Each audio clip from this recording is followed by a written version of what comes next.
Selamat pagi, Wandami, para anggota Sangga, dan para Pabajita. Sukihontu, Bapak, Ibu, serta kalian namita sekalian. Kami mengucapkan selamat datang dan selamat bergabung di kelas Pariyati Sasana Hybrid hari Minggu 17 September 2023 yang disiarkan secara langsung dari Dhammasala Dhamma Wihari Buddhist Studies.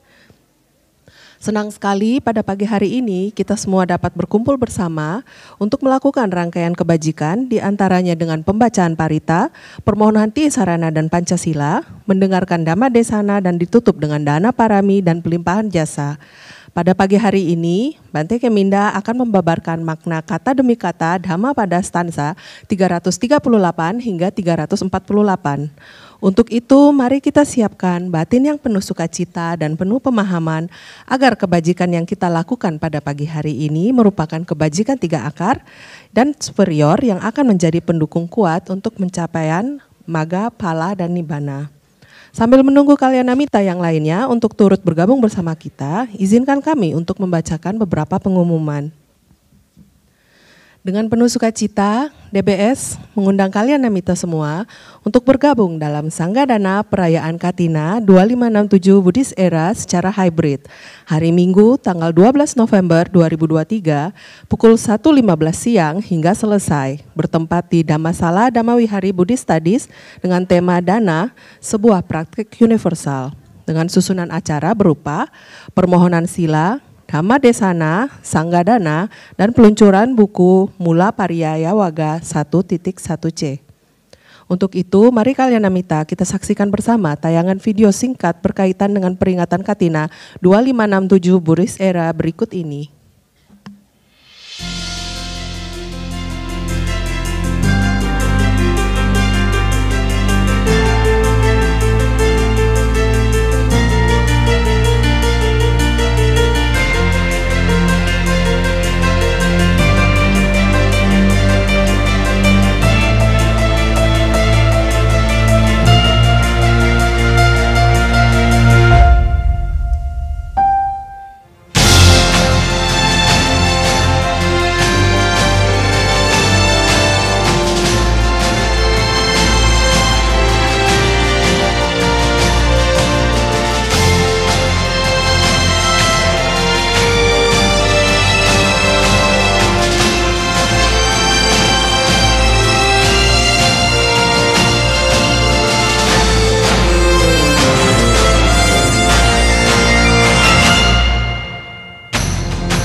Acara ini disponsori oleh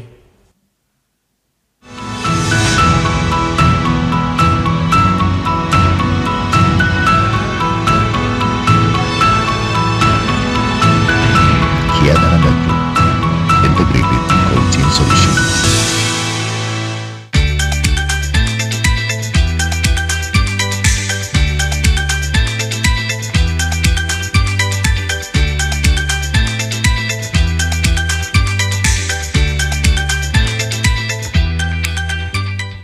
didukung oleh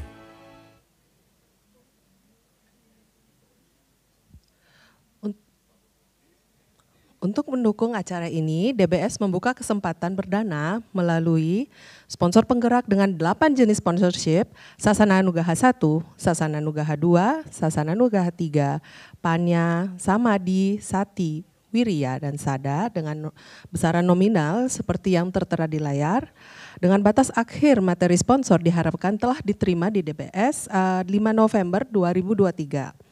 Kami juga membuka kesempatan berdana melalui Sanggadana dengan besaran nominal seperti yang tertera di layar adalah dana paket permata, dana paket mulia, dana paket jubah, dan lain sebagainya, hingga dana sukarela yang tidak ditentukan besaran nominalnya.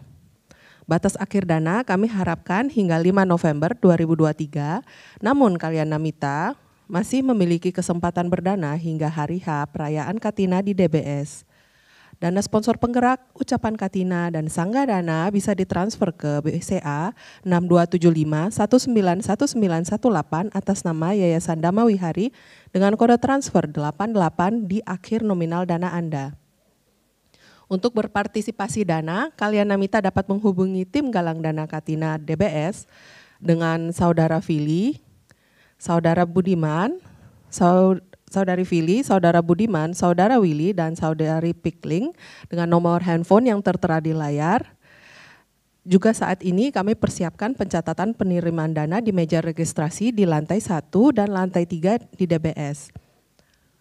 DBS telah menerbitkan buku-buku diantaranya Dhamma pada Atak Kata Stansa 1 hingga 196, buku pelengkapnya, buku bergambar Kama, buku anak dan remaja seri Jataka, buku seri Dhamma Pada, dan lain-lain. Semua buku terbitan DBS tadi Anda dapat secara langsung mendapatkannya di DBS dan di perpustakaan DBS atau bagi kalian Namita yang tinggal di luar kota dengan memesan buku-buku terbitan DBS melalui tautan bit.ly DBS Book atau Anda bisa menghubungi divisi propagasi dengan nomor 0813 8700 3600. Dengan semakin meningkatnya aktivitas di DBS, mari kalian Namita kita memupuk kebajikan dengan bergabung bersama kami dalam melakukan kebajikan pelayanan atau Weya Waca. Bagi Anda yang ingin bergabung, silahkan mendaftar melalui link atau QR Code yang tertera di layar pada layar saat ini. Untuk informasi lebih lanjut dapat menghubungi Saudara Budiman. Demikian beberapa pengumuman untuk kelas pagi ini. Kalian Namita dimohon berdiri karena Bante akan memasuki ruangan.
Wandami Bante, selamat datang di kelas PS pada pagi hari ini. Semoga Bante selalu dalam keadaan sehat, damai, dan bahagia. Kepada kalian Namita, kami persilahkan untuk duduk kembali. Untuk membuka kelas pagi ini, kita akan memulai dengan mengucapkan permohonan Tisarana dan Pancasila kepada Bante Keminda yang akan dipimpin oleh Saudari Yulia. Mohon kiranya Bante berkenan untuk membimbing kami dalam permohonan Tisarana dan Pancasila. Kepada Saudari Yulia kami persilahkan. Wandami Bante, Sukihontu, kalian Namita semua, mari kita semua beranjali memohon tuntunan Tisarana dan Pancasila di bawah bimbingan Bante Keminda. Bante, saya memohon, supaya buah dari perbuatan buruk apapun yang telah saya lakukan, baik melalui perbuatan, ucapan, dan pikiran dapat terhindarkan, dan demi memperoleh jasa kebajikan yang akan memberikan limpahan kepada saya dengan umur panjang, kesehatan, kebebasan dari segala bahaya dan bencana.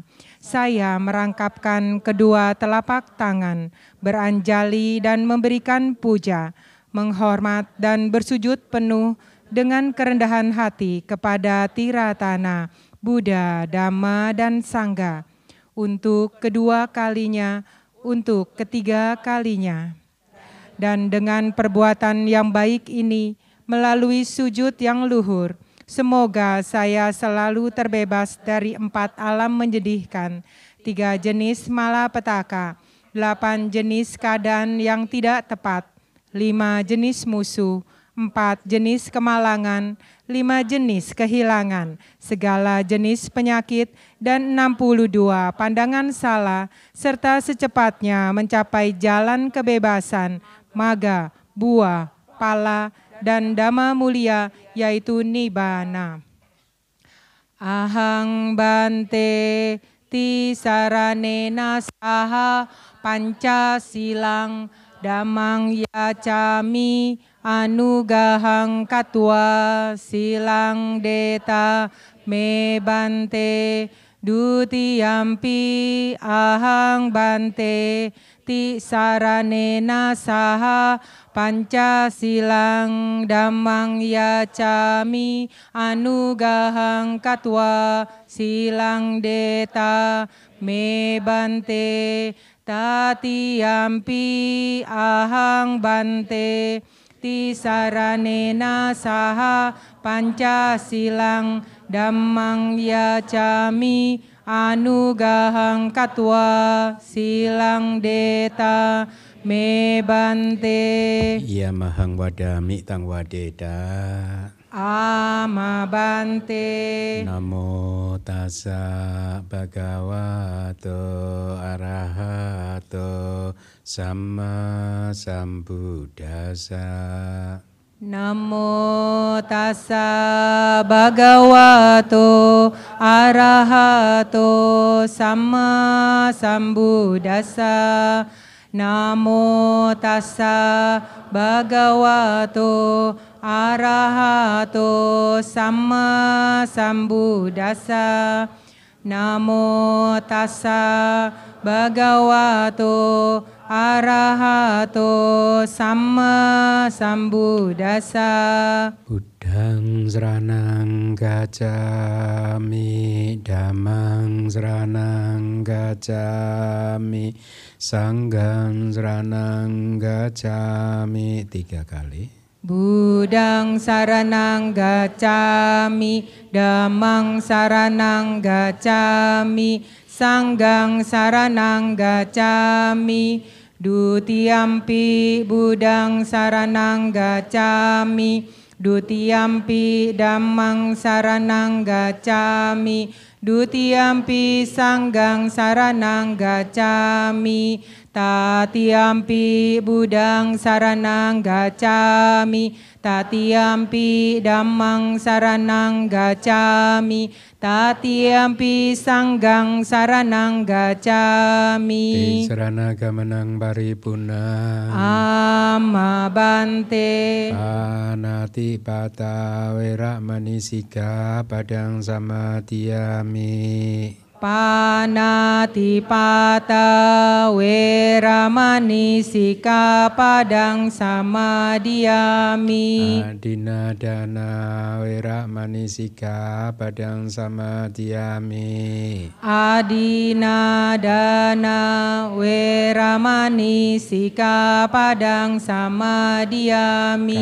Kamesu micacara weramani sikapadang samadhiyami. Kamesu micacara weramani sikapadang samadhiyami. Musawada weramani sikapadang samadhiyami. Musawada weramani sikapadang samadhiyami. Surameraya majak pamadatana weramani sikapadang samadhiyami. Surameraya maja pamadatana weramani sikapadang samadhiyami. Idang me punya. Idang me punya. Asawa kaya. Asawa kaya. Wahang hotu. Wahang hotu. Idang me silang. Idang me silang. Nibbanasa. Nibbanasa. Pacayo. Pacayo. Hotu. Hotu. Tisarane nak saha Pancasila dhammang sadukang katua pamadena sampadeda. Ama bante. Sadu sadu sadu. Anumodana bante.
Baik, sebelum kita memulai kelas pada pagi hari ini, mari kita bersama-sama memberikan penghormatan kepada Guru Agung kita, Buddha Gautama, dengan mengucapkan Namo Tassa 3 kali.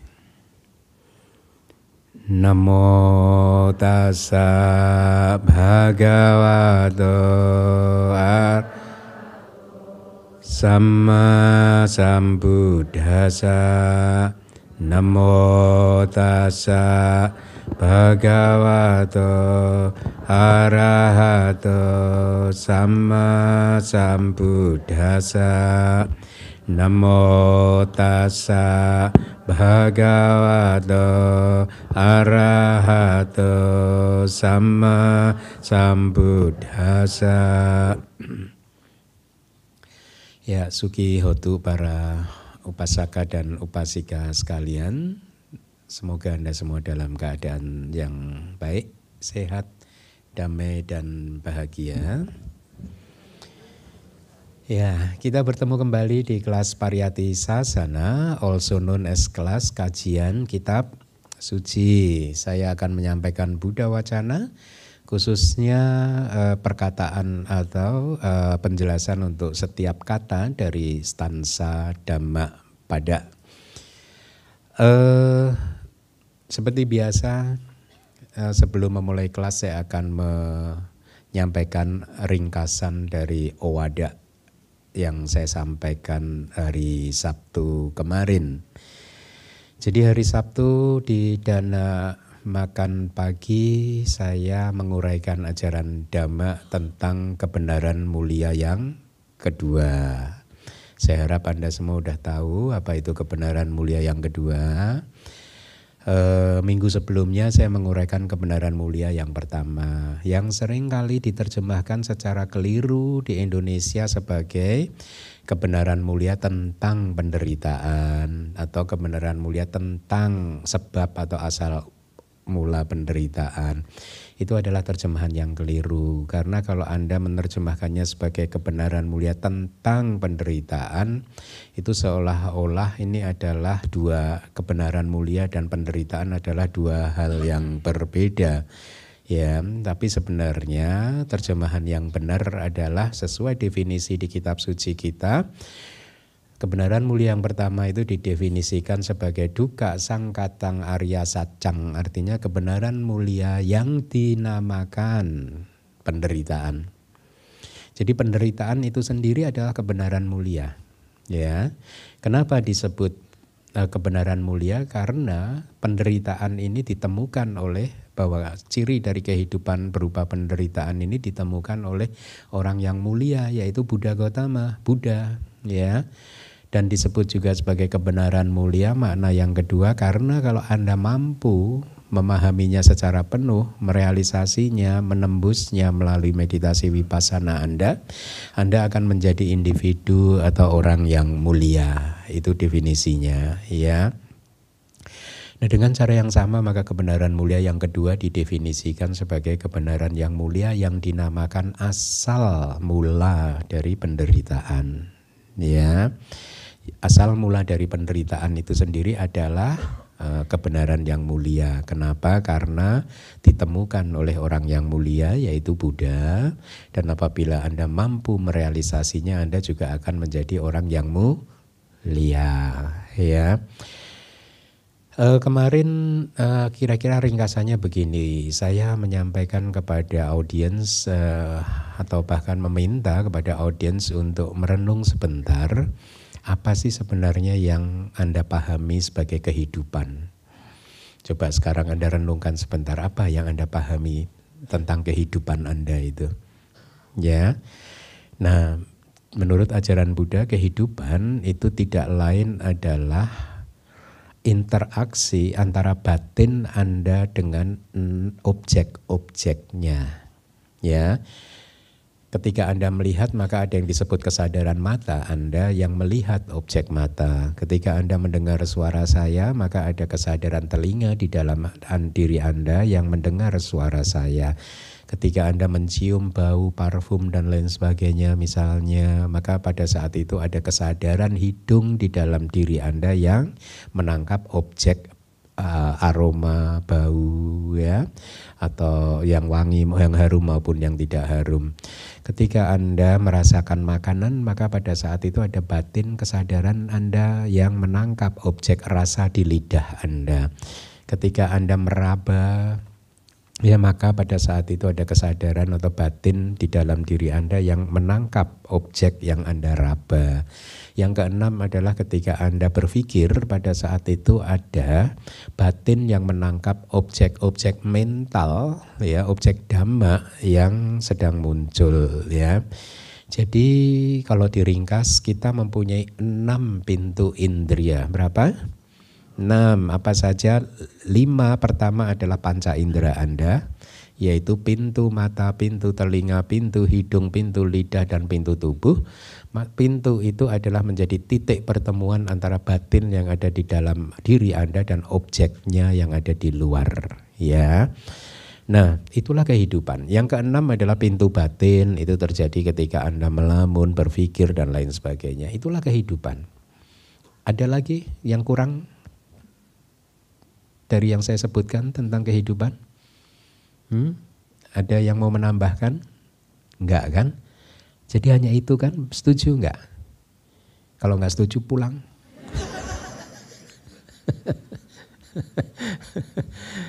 Setuju kan ya? Kehidupan hanya itu loh. Anda sehari-hari kehidupan Anda itu hanya diisi proses Anda melihat, mendengar, mencium bau, merasakan makanan, menyentuh dengan kulit-kulit Anda yang sensitif, kemudian merenung, berpikir, merancang masa depan, merancang pekerjaan apa yang harus Anda lakukan dan lain sebagainya. Hanya itu.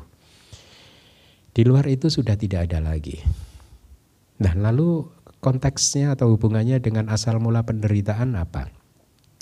Asal mula penderitaan adalah tercipta ketika Anda berjuang sedemikian rupa untuk terus-menerus mendapatkan objek-objek tadi yang menyenangkan.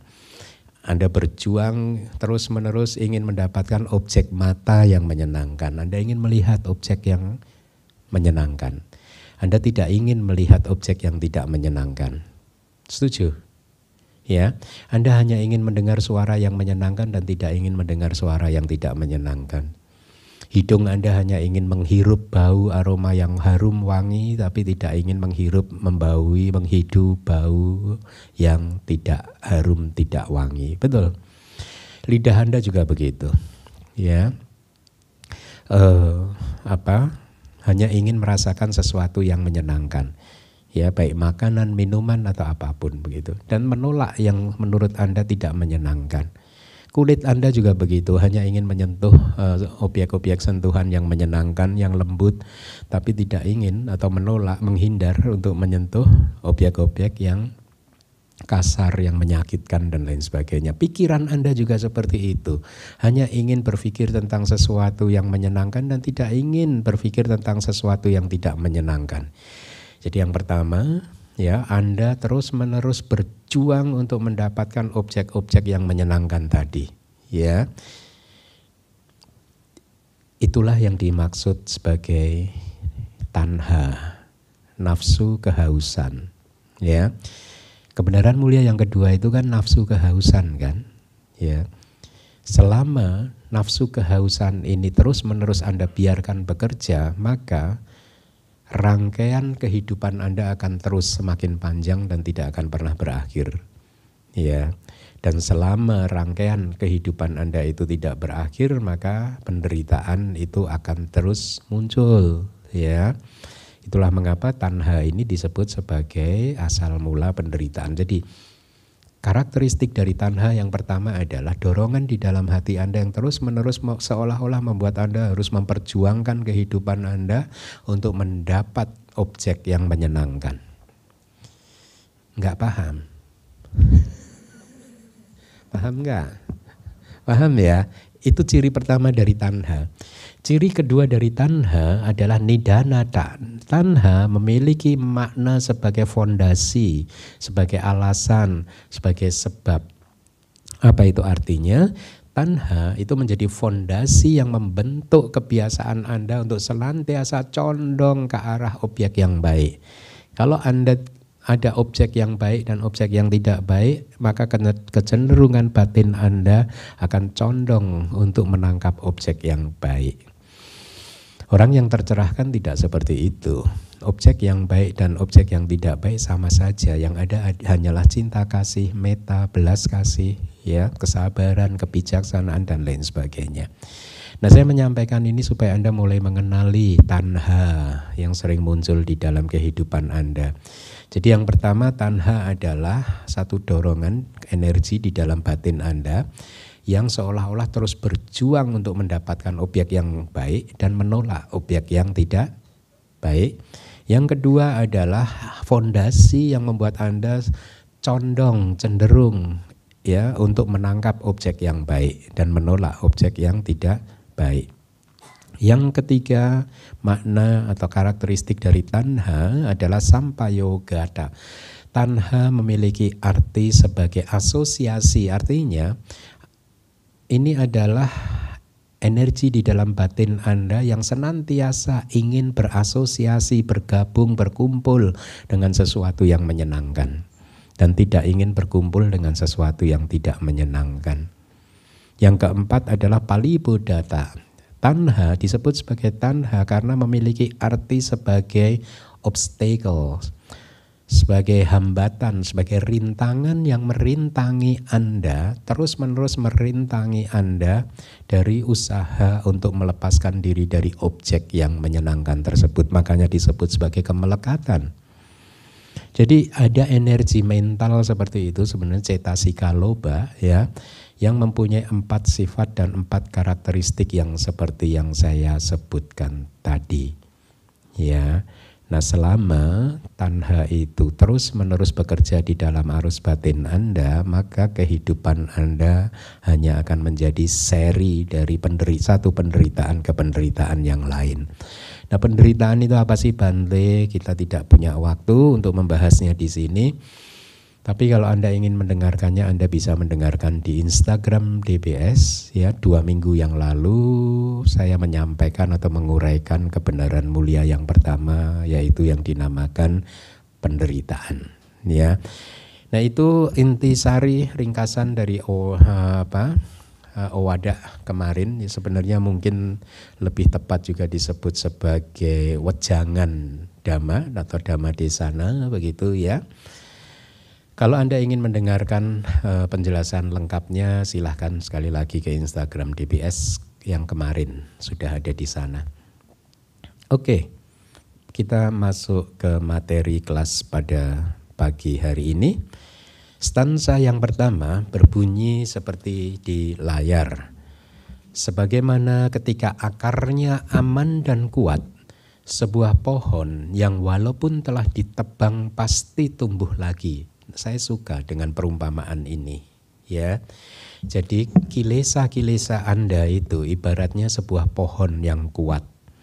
Selama Anda hanya menebang pohon tersebut tetapi akarnya tidak Anda cabut, maka pohon kilesa itu akan tumbuh terus, tumbuh lagi, ya. Ketika Anda menjaga sila, pohon kilesa Anda kayak ditebang, seolah-olah tidak muncul, tidak tumbuh, ya. Tetapi cepat atau lambat kilesa itu akan muncul lagi ketika pengendalian diri Anda melalui sila melemah. Ketika Anda mencapai jhana juga seperti itu, ya. Seseorang yang mencapai jhana berhasil menekan kilesa-kilesanya untuk tidak muncul selama berjam-jam. Tetapi setelah sekian jam sesuai dengan kekuatan jhana atau konsentrasi yang bersangkutan, maka setelah beberapa jam kilesa itu akan muncul lagi. Kenapa? Karena ya seperti pohon tadi yang hanya ditebang saja tapi tanpa mencabut akar-akarnya. Ya, jadi selama praktek spiritual Anda hanya menekan atau menebang pohon kilesa tetapi tidak menghancurkan, mencabut akar-akar kilesa, maka kilesa Anda hanya akan berhasil Anda kendalikan untuk sementara waktu dan setelah itu dia akan muncul lagi. Hanya dengan berwipasana dan mencapai magga, maka hanya dengan cara itulah kilesa bisa dicabut sampai ke akarnya, ya. Nah, di paragraf yang kedua, stansa 338 berbunyi seperti yang ada di layar. Demikian pula ketika tendensi laten itu bahasa palinya anusaya. Nanti akan saya jelaskan. Tendensi laten yang dinamakan nafsu kehausan atau tanha anusaya. Selama tanha ini tidak dicabut, maka penderitaan ini muncul lagi dan lagi. Jadi ini sesuai dengan apa yang tadi saya sampaikan di Owada kemarin ya. Selama tanhanya itu tidak Anda cabut hingga ke akar-akarnya, maka penderitaan akan muncul lagi dan lagi. Stansa berikutnya, seseorang yang padanya, yang di dalam dirinya gitu. Saya sengaja menulis padanya, tetapi bisa sebenarnya artinya di dalam dirinya. Kenapa saya memilih padanya? Karena memang bahasa palinya seperti itu. Yang padanya 36 arus yang mengalir ke arah objek-objek yang menyenangkan melimpah. Nah ini sesuai nih dengan Owada tadi. Ya, kalau Anda terus-menerus mengejar objek-objek yang menyenangkan dan menolak objek yang tidak menyenangkan, maka kehidupan Anda hanya akan menjadi sebuah permainan menggenggam yang menyenangkan dan menolak yang tidak menyenangkan.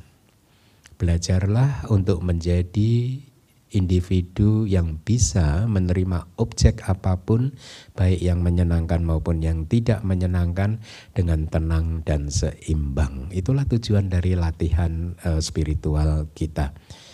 Saya lanjutkan. Banyak pikiran yang tergantung pada nafsu ragawi membawa orang yang berpandangan buruk tersebut. Arus mengalir di mana-mana, tanaman yang menjalar muncul dan berlangsung. Dan setelah melihat tanaman yang menjalar tersebut, potonglah akarnya dengan menggunakan kebijaksanaan. Sukacita-sukacita yang mengejar objek-objek indriawi dan penuh hawa nafsu dan yang eksis pada seorang manusia, maka manusia tersebut adalah orang-orang yang terikat pada kesenangan. Itu tadi sesuai dengan Owada kita. Mencari sesuatu yang menyenangkan dan mereka benar-benar merupakan orang-orang yang pergi ke kelahiran dan usia tua. Seperti kita saat ini. Kita ini sejak kita lahir kita adalah manusia yang pergi menuju ke usia tua dan kematian. Setelah mati kita menuju ke kelahiran lagi dan begitu ada kelahiran maka akan ada sakit. Kita mengalami sakit, tua, mati. Begitu terus, berputar terus kalau Anda tidak berjuang untuk mengakhirinya. Umat manusia yang didahulukan oleh nafsu kehausan yang terjebak dalam jeratan menjadi ketakutan seperti seekor kelinci. Mereka yang terikat oleh pengikat-pengikat yang dinamakan belenggu-belenggu mendapatkan penderitaan berulang-ulang untuk waktu yang lama. Umat manusia yang didahulukan oleh kehausan, artinya dikuasai oleh kehausan, nafsu kehausan, terjebak dalam jeratan ketakutan seperti seekor kelinci yang terjebak dalam jeratan. Itulah mengapa seseorang yang menginginkan ketiadaan nafsunya sendiri harus menghilangkan tanha, nafsu kehausan. Demikian Buddha berkata. Buddha menguraikan Dhamma di sana ini saat sedang tinggal di wihara Weluwana dengan mengacu kepada seekor babi muda yang berkubang di kotoran. Diceritakan bahwa pada suatu masa Buddha yang sedang memasuki kota Rajagaha untuk mengumpulkan makanan derma melihat seekor babi muda, lalu beliau menyunggingkan senyuman. Setelah melihat lingkaran cahaya dari gigi-gigi Buddha, sesepuh Ananda menanyakan alasan untuk senyuman tersebut. Wahai Bante, apakah sebab untuk senyuman tersebut? Kemudian Buddha berkata kepada sesepuh Ananda, wahai Ananda, apakah kamu melihat babi muda itu? Iya, wahai Bante. Dan Buddha kemudian berkata, di dalam sasana begawan Kakusanda, Buddha Kakusanda, dia babi tadi menjadi induk ayam. Nah ini menarik nih. Ketika dia menjadi induk ayam pada suatu hari dia berada di satu aula dengan akomodasi berupa tempat duduk. Jadi ini biasanya aula ini ada di sebuah wihara di zaman kuno ya. Jadi istilahnya aula dengan akomodasi berupa tempat duduk ya, mungkin seperti ini, aula ada tempat duduknya begitu ya. Nah ini yang menarik nih, induk ayam ini berada di aula dharma tersebut. Dia mendengarkan suara dhamma seorang rahib laki-laki yang bermeditasi dan sedang menghafalkan subjek meditasi vipassana. Ya, jadi ingat nih, induk ayam mendengarkan seorang biku yang sedang bermeditasi dengan cara menghafalkan subjek meditasi vipassana. Ketika meninggal dari sana, efek dari dia mendengarkan itu, dia terlahir kembali di keluarga raja dan menjadi putri raja. Lihat tuh, jadi kita dapat referensi lagi. Biasanya kan apa itu 500 kelelawar kan, mendengarkan Abhidhamma. Kelelawar kira-kira kalau mendengarkan Abhidhamma paham nggak? Nggak paham kan? Anda kalau pas mendengarkan Abhidhamma paham nggak? Sama enggak? Kelelawar aja dapat manfaat, makanya dengarkanlah dhamma. Enggak apa-apa, enggak paham, enggak apa-apa, tapi manfaatnya besar. Ini induk ayam ini emangnya paham dia? Ketika mendengar biku menghafal vipassana tadi, paham enggak kira-kira menurut logika Anda? Enggak. Tapi manfaatnya dia lahir sebagai putri raja loh. Kenapa bisa begitu Bante? Yang penting adalah si induk ayam dan kelelawar tadi mempunyai ketertarikan terhadap apa yang didengarkan. Dia nggak paham tapi dia tertarik. Anda nggak paham dan nggak tertarik.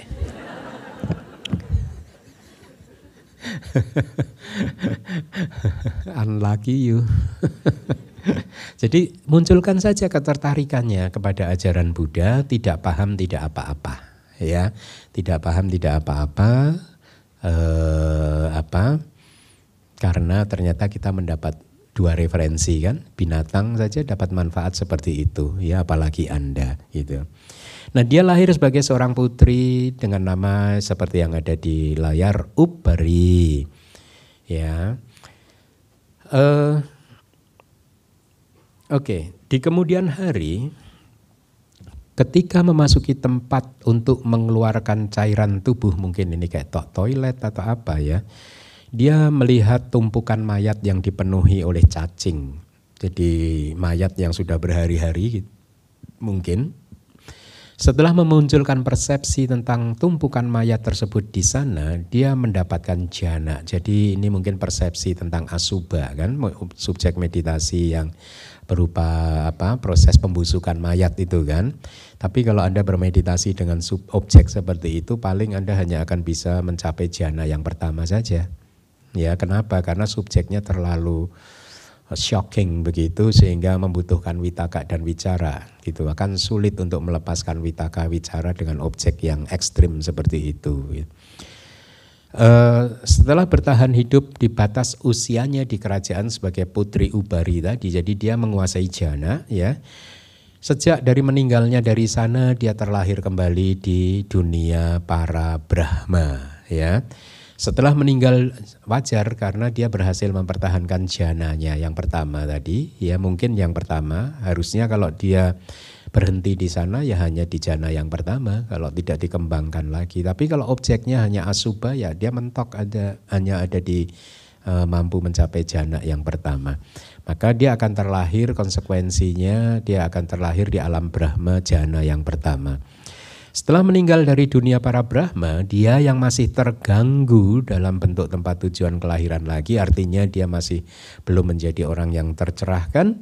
Sekarang dia lahir kembali di kandungan seekor babi. Tetapi sesungguhnya ya, kalau Anda atau makhluk siapapun setelah lahir dari alam Brahma, meninggal dunia dari alam Brahma, tidak bisa langsung lahir di apaya. Di alam binatang nggak bisa. Dia harus lahir di alam-alam bawahnya dulu ya. Ya mungkin paling rendahnya adalah alam manusia gitu. Jadi saya rasa ini ada satu kehidupan yang tidak disampaikan di kitab komentarnya ya. Karena fenomena mental itu tidak bisa berubah secara drastis. Dia mengalami perubahan itu secara alamiah itu pelan-pelan begitu. Ya, misalkan dari kehidupan di alam Brahma langsung masuk ke apaya itu perubahannya terlalu drastis. Dia akan pelan-pelan dulu. Masuk ke alam manusia sebagai alam yang paling rendah, habis itu baru turun lagi ke 4 apaya gitu.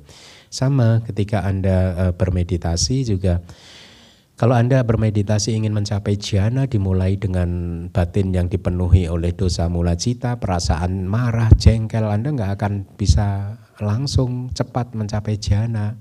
Ya, Anda akan terjadi proses perubahan perasaan secara alamiah dari dosa mula, domanasa, ya pelan-pelan akan menjadi UPK dulu, ketenangan, perasaan tenang, ya dari tadinya perasaannya jengkel, marah begitu, menjadi tenang terlebih dahulu dan kemudian berubah lagi menjadi sukacita. Menjadi perasaan bahagia. Ketika perasaan bahagia ini menjadi kuat, maka perlahan-lahan kalau Anda bisa mempertahankannya, Anda akan mencapai jhana. Rutenya seperti itu. Jadi tidak bisa dari rasa marah langsung jadi rasa bergembira, bahagia, nggak akan bisa. Anda bisa emang habis marah-marah terus ketawa tersenyum, dibawa ke psikiater nanti Anda. Nggak bisa, prosesnya akan perlahan-lahan begitu ya. Sama ketika Anda mencapai jhana, keluar dari jhana, prosesnya untuk kilesa supaya bisa muncul lagi juga terjadi secara bertahap. Ya, rasa sukacita Anda masih bertahan, kemudian tiba-tiba secara bertahap akan menjadi perasaan tenang, ketenangan, UPK, dan setelah itu mungkin kemarahan bisa muncul lagi begitu. Nggak bisa keluar dari jhana, perasaan masih sukacita, Anda langsung marah-marah, nggak bisa. Prosesnya nggak seperti itu. Nah, saya lanjutkan.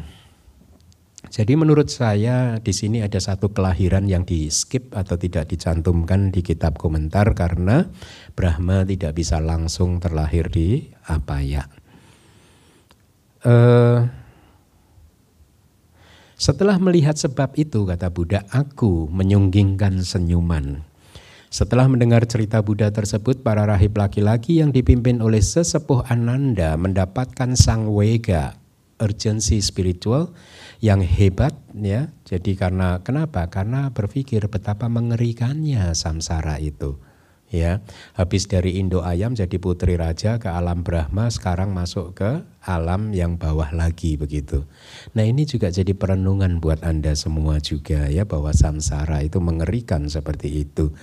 Setelah memunculkan urgensi spiritual, bahasa Indonesianya, mereka memunculkan urgensi spiritual mereka, Buddha yang ingin menunjukkan bahayanya tanha atau nafsu kehausan terhadap kehidupan ini, mengucapkan stansa-stansa yang tadi sembari berdiri di tengah jalan. Sebagaimana ketika akarnya dan seterusnya, di dalam stansa tersebut, ketika akarnya artinya adalah akar sebuah pohon yang kuat karena keadaannya yang telah mencapai kekukuhan dan aman dari bahaya yang manapun, yaitu bahaya berupa pemotongan, dibelah, penuaan, penusukan, dan lain-lain. Di akar-akarnya ya, yaitu di 4 jenis akar di 4 penjuru dan ya akar yang menjulur lurus ke bawah begitu.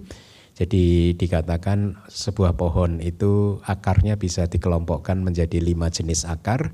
4 akar adalah akar yang lurus menuju ke 4 penjuru mata angin dan 1 akar yang lurus ke bawah begitu katanya. Pohon tersebut yang walaupun bagian atasnya telah dipotong akan tumbuh lagi karena cabang-cabangnya. Demikian pula ketika tendensi laten nafsu kehausan yang muncul di 6 pintu tidak dicabut dan tidak dipotong dengan menggunakan jalan ke arahantaan. Jadi hanya arahanta yang berhasil menghancurkan tanha sebenarnya. Sotapanna, Sakadagami dan Anagami belum menghancurkan secara total, dia hanya menipiskannya saja. Penderitaan ini akan terus muncul di berbagai kehidupan yang terdiri dari kelahiran, usia tua, dan kematian. Tendensi laten adalah kilesa dalam bentuk yang tertidur. Jadi mungkin saya akan jelaskan tendensi laten. Tendensi laten atau bahasa palinya anusaya itu adalah kalau di kitab disebutkan 7 jenis kilesa yang sifatnya tertidur, ya. Misalkan sekarang nafsu Anda, saya yakin di antara Anda yang ada di ruangan ini tidak ada batinnya yang sedang dikuasai oleh nafsu. Betul? Kalau ada tunjuk jari. Ya, tetapi pertanyaan saya, apakah Anda sudah benar-benar tidak mempunyai nafsu? Masih kan? Ya, hanya saja saat ini tidak muncul. Ketika dia tidak muncul, nafsu itu apa? Diistilahkan nafsunya sedang tertidur. Ini hanya istilah saja. Ya, nanti akan saya jelaskan perlahan-lahan ya. Jadi itulah yang disebut anusaya kilesa ya. Nah, kita lanjutkan dulu. Seseorang yang padanya 36 arus yang mengalir ke arah objek dan seterusnya. Arti dari seseorang yang padanya adalah seseorang yang padanya atau di dalam hatinya nafsu kehausan yang dilengkapi dengan 36 arus berdasarkan yaitu arus-arus nafsu kehausan yang eksis berkenaan dengan objek eksternal yang menyenangkan ya. Jadi ada 18 arus tanha di dalam diri Anda yang mengacu kepada mengalir terus ke objek-objek yang eksternal. Ada juga tanha yang mengacu kepada objek-objek yang internal. Internal itu artinya objek-objek yang ada di dalam diri Anda. Mungkin Anda bernafsu terhadap kehidupan Anda sendiri, melekat pada kehidupan Anda sendiri, ya, melekat pada pandangan-pandangan Anda sendiri, pada persepsi Anda sendiri, Anda lekatinya. Itu yang disebut sebagai internal. Kalau melekat pada objek yang eksternal, Anda melekat pada objek mata, telinga, dan lain sebagainya yang ada di luar diri Anda. Itu maksudnya. Jadi kita mengenal 36 arus tanha atau nafsu kehausan ya. Itulah mengapa nafsu kehausan yang mengalir ke arah objek-objek yang menyenangkan menjadi melimpah dan bertenaga. Setelah menjadi besar sebagai kebesaran karena kemunculannya yang berulang-ulang. Jadi fenomena mental itu seperti itu. Semakin sering Anda memunculkannya, maka perlahan-lahan akan menjadi semakin kuat. Ya, kalau Anda sering memunculkan mahakusala cita, semakin sering Anda bisa memunculkannya, maka mahakusala cita yang belakangan akan muncul dengan kekuatan yang paling kuat dibandingkan yang sebelumnya. Ya, dan akhirnya akan membentuk karakter Anda, mempunyai kemampuan untuk membentuk sifat dan karakter kebiasaan Anda. Ya. Nah, saya lanjutkan. Setelah menjadi besar karena sering muncul pikiran yang tergantung pada nafsu ragawi dan dengan tidak tergantung pada jana atau vipassana membawa orang yang berpandangan buruk tersebut membentuk orang tersebut menjadi orang yang berpandangan buruk karena kekuatan dari pengetahuannya yang keliru atau pengetahuan yang salah. Makanya saya pernah mengatakan kan bahwa karma perbuatan Anda akan membentuk kebiasaan Anda. Dan kebiasaan Anda lama-lama akan membentuk karakter Anda. Dan karakter Anda akan membentuk nasib Anda. Ya, kira-kira prosesnya seperti itu. Demikian arti stanza 339. Arus mengalir dan seterusnya. Arus mengalir di mana-mana artinya arus-arus tanha ini mengalir di mana-mana karena pengalirannya ke semua kehidupan seperti ini. Oleh karena pengalirannya ke semua objek, yaitu objek mata, telinga, hidung, lidah, tubuh, dan objek-objek mental Anda, baik itu melalui pintu mata, pintu telinga, dan seterusnya ya.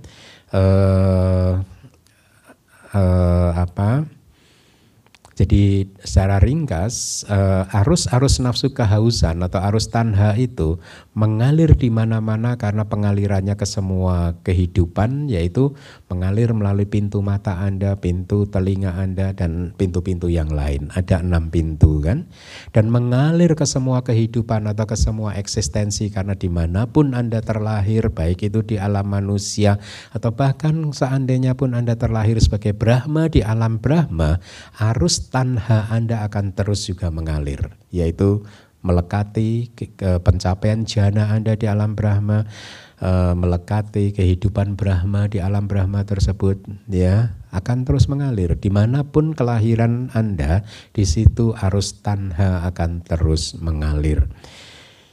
Tanaman yang menjalar artinya nafsu kehausan itu seperti tanaman yang menjalar dalam arti pembungkusan dan dalam arti penjeratan. Jadi tanaman yang menjalar ya itu dia menjerat pohon yang dia pakai untuk menjalar tadi itu ya, membungkus dan kemudian menjerat. Sama, tanha Anda membungkus Anda dan menjerat Anda sehingga Anda tidak akan bisa melepaskan diri dari penderitaan. Muncul dan berlangsung artinya setelah muncul melalui 6 pintu, tanha yang seperti tanaman yang menjalar akan mengejar objek-objek yang menyenangkan tadi. Dan setelah melihat tanaman yang menjalar tersebut artinya selanjutnya setelah melihat nafsu kehausan yang seperti tanaman yang menjalar tersebut berdasarkan tempat kemunculannya, misalnya ketika muncul tanha ini muncul di tempat ini, yaitu di objek, bentuk objek mata dan lain-lain. Dengan menggunakan kebijaksanaan artinya kalian harus memotong akarnya dengan menggunakan kebijaksanaan yang berasosiasi dengan jalan. Seperti memotong tanaman yang menjalar yang telah muncul di hutan dengan menggunakan sebuah pisau. Artinya Anda harus berwipasana. Demikian arti stansa 340 ini. Stansa berikutnya, sukacita-sukacita yang mengejar objek-objek indriawi dan penuh hawa nafsu dan seterusnya. Yang mengejar objek-objek indriawi artinya yang telah pergi mengikuti objek-objek indriawi. Ya, jadi tanha Anda seperti itu. Coba Anda renungkan kehidupan Anda. Bukankah seringkali Anda mengejar objek-objek yang menyenangkan seperti itu kan? Ya. Yang penuh hawa nafsu artinya yang tamak dan berlumuran dengan minyak nafsu kehausan sehubungan dengan gairah yang terjadi berkenaan dengan jubah dan lain-lain. Ini untuk para biku. Jadi jangan terus berpikir bahwa tanha untuk umat. Biku juga yang kehidupannya serba sederhana juga masih punya nafsu. Kalau Anda nafsunya pada rumah bagus, mobil bagus gitu, nafsu biku pada jubah bagus. Pada makanan yang enak, ya, obat-obatan yang mahal dan seterusnya, ya, catuk pacaya yang superior, begitu. Tetap saja tanha itu akan terus mencari objeknya. Anda di hutan, tanha Anda juga muncul dalam bentuk yang lain. Anda melekat pada pohon yang ini, nggak suka dengan pohon yang lain. Anda suka dengan gua yang ini, nggak mau pindah ke gua yang lain dan seterusnya.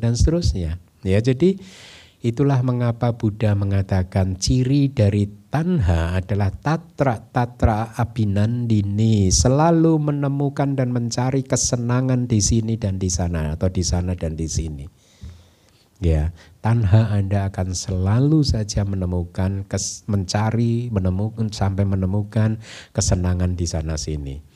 Anda katakan, Bante, problem kehidupan saya itu selama ini hanya pada parfum, Bante. Kalau saya udah bisa memotong kesenangan pada parfum, saya rasa tanha saya habis. Enggak juga. Parfum Anda potong, tanha akan mencari objek yang lain, makanan.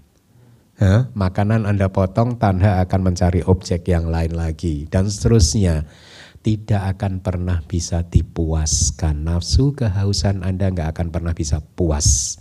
Itulah mengapa Buddha menggunakan contoh seperti seseorang yang kehausan minum air laut. Coba Anda renungkan, orang yang haus katanya kalau minum air laut yang ada bukannya kehausannya itu hilang tapi makin haus.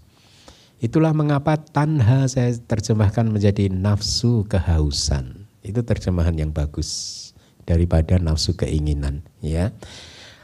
Oke, saya lanjutkan.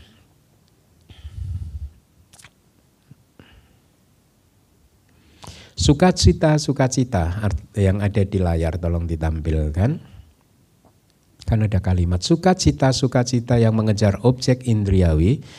Arti dari sukacita adalah sukacita yang seperti itu eksis pada seorang manusia yang berada dalam kekuasaan nafsu kehausan. Sama, kalau Anda dikuasai oleh tanha, Anda itu kayak kecanduan dengan perasaan sukacita.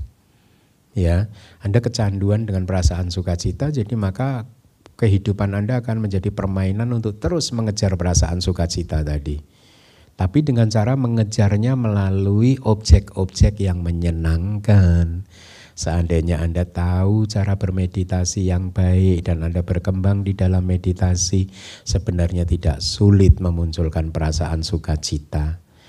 Ya, kalau Anda biasa bermeditasi dengan mengamati nafas masuk dan nafas keluar, apabila Anda berhasil mengamati nafas masuk dan nafas keluar tanpa putus selama 15 menit saja, maka perasaan sukacita akan muncul dengan sendirinya, dengan objek yang tidak akan membawa penderitaan pada Anda. Ya, dengan objek nafas, apa bahayanya nafas Anda? Tapi kalau Anda mengejar sukacita dengan mengejar objek-objek yang eksternal, maka kehidupan Anda akan penuh dalam atau berada dalam bahaya. Karena untuk mengejar objek tersebut, kilesa-kilesa akan sering muncul. Tapi kalau Anda bermeditasi, kilesa nggak akan muncul. Justru kilesa akan ditekan. Hanya dengan mengamati nafas saja kilesa Anda akan tertekan. Ya. Nah, itu penjelasan untuk sukacita. Manusia-manusia tersebut adalah orang-orang yang terikat pada kesenangan, artinya setelah menjadi individu yang berada dalam kekuasaan tanha, yang terikat pada kesenangan dan kenyamanan, manusia tersebut menjadi orang-orang yang mencari sesuatu yang menyenangkan. Ini sesuai loh dengan Owada kemarin loh. Anda dengarkan ya Owada di Instagram DBS. Mereka benar-benar berarti manusia yang seperti itu yang terikat oleh tanha tadi hanya mendekati kelahiran, usia tua, penyakit dan kematian. Kematian Anda hanya akan mendekati kelahiran baru saja. Dan kelahiran baru akan mendekati usia tua, penyakit, kematian. Tidak demikian halnya dengan arahat. Arahat begitu lahir ya begitu lahir dia tua, dia sakit. Tapi setelah mati dia nggak lahir lagi. Bedanya begitu. Kalau Anda nanti meninggal lahir gitu. Makanya kalau saya rasa seharusnya bunuh diri itu tidak berlaku pada kaum Buddhis. Ya, bunuh diri itu berlaku pada yang bukan Buddhis. Kalau orang Buddhis bunuh diri percuma kan, kalau seseorang bunuh diri itu kan berpikir, aduh hidup saya kok susah, mending saya akhiri saja kehidupan saya, ya lalu dia bunuh diri. Dan Anda tahu ketika detik ini dia bunuh diri, detik berikutnya lahir lagi dia udah. Aduh percuma ya bunuh diri, ya lahir lagi ini saya. Makanya Buddhis itu harusnya nggak bunuh diri. Dia tahu nggak ada untungnya bunuh diri, udah sakit. Begitu mati sebentar langsung lahir lagi. Enggak, tujuannya enggak tercapai. Ya, oke, saya lanjutkan. Itulah mengapa dikatakan orang-orang yang pergi ke kelahiran dan usia tua yang ada di stanza tadi. Umat manusia yang didahulukan dan seterusnya, umat manusia artinya makhluk-makhluk ini menjadi orang-orang yang didahulukan dan dikelilingi oleh nafsu kehausan, artinya dikendalikan oleh tanha yang dianggap sebagai kehausan. Ya kan, cocok dengan terjemahan saya. Yang terjebak dalam jeratan artinya mereka menjadi ketakutan seperti seekor kelinci yang dijebak oleh seorang pemburu di dalam hutan, yang terikat oleh pengikat-pengikat yang dinamakan belenggu-belenggu, artinya setelah menjadi makhluk yang terikat oleh pengikat yang dinamakan 10 jenis belenggu dan oleh 7 jenis pengikat yang dinamakan nafsu ragawi, yaitu anusaya tadi dan lain-lain, atau setelah menjadi makhluk yang terjebak di dalamnya untuk waktu yang lama, artinya mereka mendekati penderitaan yaitu kelahiran dan lain-lain berulang-ulang untuk waktu yang sangat lama. Demikian arti stanza ini. Saya akan break sebentar dan saya sampaikan apa yang disebut 10 belenggu. Jadi Buddha menguraikan belenggu itu ada 10. Kenapa disebut belenggu? Karena ke-10-nya itu tadi itu seperti belenggu. Ya, belenggu itu kan kalau di dalam kitab itu sebenarnya seperti borgol. Borgol itu kan yang satu mengikat tangan seseorang, yang satunya lagi diikat katakanlah ke tiang begitu ya. Selama belenggu ini tidak diputuskan, maka si orang tersebut tidak akan pernah bisa lari menjauh dari tiang-tiang tadi ya. Kalau seseorang mau menjauh dari tiang, maka belenggunya ini diputuskan. Nah, tiang ini ibaratnya adalah samsara. Selama Anda masih mempunyai belenggu, maka kematian Anda tetap saja tidak akan menjauhi samsara, tapi tetap saja berada di situ-situ juga. Begitu ya. Kenapa? Karena Anda sedang dibelenggu, satu tangan Anda dibelenggu ke tiang yang disebut samsara. Ya, itu arti yang pertama. Arti yang kedua disebut sebagai belenggu karena belenggu-belenggu ini mengikat kita, menggabungkan kita. Menggabungkan apa? Menggabungkan kehidupan kita yang saat ini dengan kehidupan kita yang berikutnya. Menggabungkan kehidupan kita yang persis sebelum ini dengan kehidupan kita yang saat ini. Sehingga ya karena kita ini masih digabungkan oleh belenggu-belenggu tadi, maka ketika kita meninggalkan kehidupan yang saat ini, kita pun akan dapat kehidupan yang baru lagi. Paham? Jadi itu makna belenggu yang kedua, yaitu menggabungkan dan mengikat agregat-agregat masa lalu dan masa kini, serta menggabungkan dan mengikat agregat-agregat yang masa kini dan agregat yang masa depan. Jadi artinya kehidupan kematian akan berlangsung terus, begitu. Nah, 10 belenggu ada di layar, nanti Anda bisa foto atau bisa baca, nanti juga filenya akan dibagikan di link di YouTube-nya kan. Ini belenggunya. Kemudian 7 tendensi laten, sata anusaya. Itu yang pertama adalah tendensi laten yang dinamakan nafsu indriawi dan seterusnya. Anda juga bisa baca sendiri. Saya hanya akan jelaskan kenapa disebut sebagai tendensi laten. Karena kilesa-kilesa ini, 7 kilesa ini senantiasa tertidur di kesinambungan dalam artian belum dilenyapkan. Tapi saya ingin tekankan seperti ini. Kalau saya mengatakan kilesa yang tertidur, bukan berarti saat ini ada satu wujud kilesa yang sedang tidur di dalam batin Anda, yang tiba-tiba nanti akan muncul kalau di-trigger dengan sesuatu. Ada sebab dan kondisi yang membuatnya muncul, dia baru kayak orang tidur bangun begitu. Enggak. Karena kalau Anda memahaminya seperti ini, bahwa saat ini kilesa Anda itu sedang tertidur, maka Anda akan jatuh ke dalam pandangan yang salah tentang kekekalan, bahwa ada wujud yang kekal, yang saat ini sedang tidur dan nanti akan bangun. Enggak. Karena sesungguhnya setiap momen kosong, enggak ada kilesa. Ya, tertidur itu hanyalah satu kiasan saja. Ya. Seperti kalau Buddha memberi contohnya seperti ini. Bayangkan ada sebuah pohon mangga yang belum berbuah, hari ini belum berbuah. Dan besok pagi Anda bangun ternyata sudah mulai muncul buahnya, kecil walaupun kecil. Pertanyaan saya, kemarin buah mangganya belum muncul, disimpan di mana? Di akar? Enggak. Di batang? Enggak. Di mana? Enggak di mana-mana. Tapi begitu syarat dan kondisi musimnya tiba-tiba maka buah mangga itu muncul. Sama, kilesa juga seperti ini. Kalau saat ini kemarahan Anda sedang tidak muncul, walaupun diistilahkan kemarahannya sedang tertidur, sesungguhnya tidak ada kemarahan di dalam hati Anda. Tetapi karena Anda belum menganjurkan kemarahan, begitu ada kondisi yang membuat kemarahan itu muncul, maka kemarahan itu akan muncul. Ya, sebelum muncul dia disimpan di mana? Tidak di mana-mana. Setelah muncul dan kemudian lenyap, dia lenyapnya kemana? Tidak di mana-mana. Seperti api, ketika dia menyala, sebelum menyala apinya disimpan di mana? Tidak di mana-mana. Ketika api sudah menyala kemudian dipadamkan, dia padamnya kemana? Enggak kemana-mana juga. Kira-kira seperti itu. Enggak paham. Oke, saya lanjutkan. Jadi mereka senantiasa tertidur di kesinambungan batin Anda dalam artian belum dilenyapkan. Itulah yang disebut tendensi laten atau anusaya. Artinya adalah bahwa mereka muncul setelah memperoleh sebab dan kondisinya.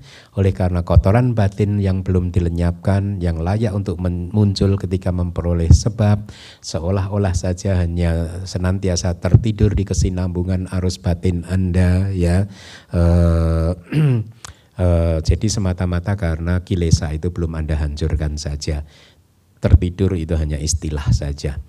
Oleh karena keadaannya yang seperti itu, maka mereka dikatakan sebagai tendensi-tendensi laten atau tendensi yang masih tertidur. Akan tetapi dari sudut pandang yang absolut atau hakiki, mereka sesungguhnya adalah kotoran-kotoran batin di masa depan. Ini penjelasan di buku Abhidhamma yang saya tulis bab ke-7. Jadi tendensi laten itu sesungguhnya adalah kotoran batin di masa depan. Dikarenakan sifat alamiahnya yang sama, maka kotoran batin di masa lalu dan yang saat ini pun juga sebenarnya bisa dikatakan sebagai tendensi laten. Oleh karena sesungguhnya tidak ada perbedaan sifat alamiah untuk kilesa dari 3 waktu tersebut. Ya, itu tendensi laten yang jumlahnya ada 7. Mari kita lanjutkan. Umat manusia yang didahulukan oleh kehausan terjebak dalam jeratan ketakutan seperti seekor kelinci. Itulah mengapa seseorang yang menginginkan ketiadaan nafsunya sendiri harus menghilangkan nafsu kehausan. Artinya makhluk yang didahulukan dan dibelenggu oleh tanha, ya, itu menginginkan ketiadaan nafsunya sendiri. Ya. Jadi artinya rahib laki-laki yang menginginkan dan mengharapkan nibbana yang merupakan ketiadaan nafsu dan kepergian dari nafsu ragawi, itu istilah dari nibbana. Jadi nibbana adalah keadaan di mana tidak ada nafsu dan nibbana adalah keadaan di mana nafsu telah pergi, ya. Maka seseorang harus berjuang untuk membuang kehausannya tersebut dengan memunculkan jalan kearahantaan. Demikian arti stansa 343. Di akhir dari wejangan banyak makhluk mencapai buah yang sedang memasuki arus atau sotapanna dan lain-lain.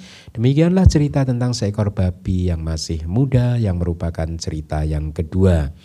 Nah, setelah ini masih ada cerita dari kehidupan lampaunya yang saya terjemahkan. Kira-kira begini. Setelah meninggal dari sana, babi yang masih muda tersebut pun dilahirkan di keluarga kerajaan di Swana Bumi. Oh, lahir lagi loh di keluarga kerajaan. Swana Bumi itu kalau kitab suci kita itu merujuk kepada Myanmar. Jadi ketika saya dulu berada di India, itu ada komunitas biku yang berdebat di mana Swana Bumi. Ya, jadi kalau di aliran Tibet bahkan ada dugaan gitu ya bahwa Swarna Bumi, Swarna Dwipa itu berdekatan. Ya, Swarna Dwipa itu Sumatera. Ya. Thailand juga mengatakan Swana Bumi juga ada di Thailand. Tetapi kalau kita mengikuti kitab suci kita, Swana Bumi itu ada di Myanmar bagian selatan. Ya, jadi kalau ikut kitab suci Theravada ya Swana Bumi itu bukan di Thailand, bukan di dekat Indonesia, tetapi ada di Myanmar di bagian selatan. Jadi si babi tadi lahir di keluarga kerajaan di Swana Bumi di Myanmar bagian selatan, dan ketika meninggal dari sana dia lahir lagi sebagai manusia di kota Varanasi di India. Ketika meninggal dari sana dari Varanasi dia dilahirkan di rumah seorang penjual kuda. Ketika meninggal dari sana lagi dia dilahirkan di rumah seorang pelaut di sebuah kota pelabuhan Kawira. Ketika meninggal dari sana dia dilahirkan di rumah keluarga penguasa di Anuradhapura di Sri Lanka. Ketika meninggal dari sana dia dilahirkan menjadi seorang putri, seorang tuan tanah di desa Bokanta yang bernama Sumana dengan nama tidak lain juga Sumana juga. Ketika desa tersebut ditinggalkan, ayah Sumana, si babi yang tadinya babi tadi, Sumana sekarang jadi Sumana nih. Bagus ya, saya suka. Dhammapada itu makanya bagus loh, karena akan membuka cakrawala Anda kan, bener gak sih? Ya, makanya sayangnya yang buku Dhammapada yang pertama itu cerita latarnya ternyata banyak yang diringkas. Harusnya disampaikan apa yang saya sampaikan akan lebih lengkap, makanya mungkin untuk tim Dhammapada buku yang kedua tolong semua cerita yang saya sampaikan di kelas ini jangan diringkas deh, gak apa-apa jadi tebel gak apa-apa gitu. Ya, karena banyak informasi yang bagus kan. Ya. Nah, si babi tadi yang sekarang jadi Sumana akhirnya pergi ke negeri Digawati di Sri Lanka dan tinggal di sebuah desa yang bernama Mahamuni di Sri Lanka lagi. Di sana si babi tadi yang udah jadi perempuan, Sumana, setelah melihat dia seorang menteri raja Duta Gamani yang bernama Lakundaka Timbara pergi karena beberapa hal yang harus dikerjakan atau hal yang lainnya, membuat upacara yang penuh keberuntungan dan membawa si Sumana tadi pergi ke desa Mahapunya di Sri Lanka. Kemudian sesepuh Maha Anuruddha yang tinggal di Mahawihara Koti Pabata berkeliling untuk mengumpulkan makanan derma di sana, melihatnya sembari berdiri di depan pintu rumah Sumana, si babi tadi. Tapi kan sekarang Sumana ya, biar Anda enggak kehilangan jejak aja saya sebutkan terus itu. Tersebut dan berbicara dengan para rahib laki-laki seperti ini, wahai teman-teman, babi yang masih muda telah mencapai status sebagai istri seorang menteri utama yang bernama Lakundaka Timbara. Oh, sungguh menakjubkan. Setelah mendengar perkataan tersebut, Sumana membuka kehidupan lampaunya dan mendapatkan pengetahuan yang bisa membuat dia mengingat kelahiran-kelahiran sebelumnya. Persis pada momen itu juga Sumana yang sang weganya telah muncul meminta izin kepada suaminya. Menjadi seorang rahib laki-laki di hadapan para sesepuh perempuan atau menjadi seorang bikuni di hadapan para sesepuh perempuan atau teri yang memiliki 5 kekuatan atau 5 abinya dan juga memiliki supremasi yang besar, artinya terkenal ya di depan para teri yang terkenal. Dia lalu mendengarkan wejangan dari diskursus Buddha yang panjang tentang Satipatthana ya di Mahawihara Tisa dan akhirnya menjadi seorang Sotapanna. Si babi tadi jadi Sotapanna. Ya toh. Kemudian ketika penumpasan Damila yang sedang dilakukan, saya tertarik. Damila itu suku Tamil. Jadi ketika membaca ini berarti pemberontakan Tamil di Sri Lanka itu sudah terjadi di zaman Buddha loh sesungguhnya. Sejak zaman Buddha. Dan sampai hari ini nggak selesai kan. Permusuhan antara, kayaknya kalau tidak salah itu permusuhan antara Tamil dan orang-orang di Sri Lanka sana, peperangan itu masih berlangsung. Dan ternyata di zaman Buddha sudah terjadi juga gitu. Damila bahasanya waktu itu. Jadi kemudian ketika penumpasan Damila sedang dilakukan, dia, si Sumana tadi, pergi ke desa Bokanta yang merupakan tempat tinggal kerabat-kerabatnya. Ketika tinggal di sana, dia mendengarkan Asi Wisopama Sutta. Sutanya sudah pernah saya sampaikan di kelas Pariyati Sasana. Asi Wisopama Sutta ini adalah sutta tentang perumpamaan ular yang berbisa gitu kira-kira ya. Dan dia menjadi arahat akhirnya. Si babi tadi sukses akhirnya jadi arahat ya.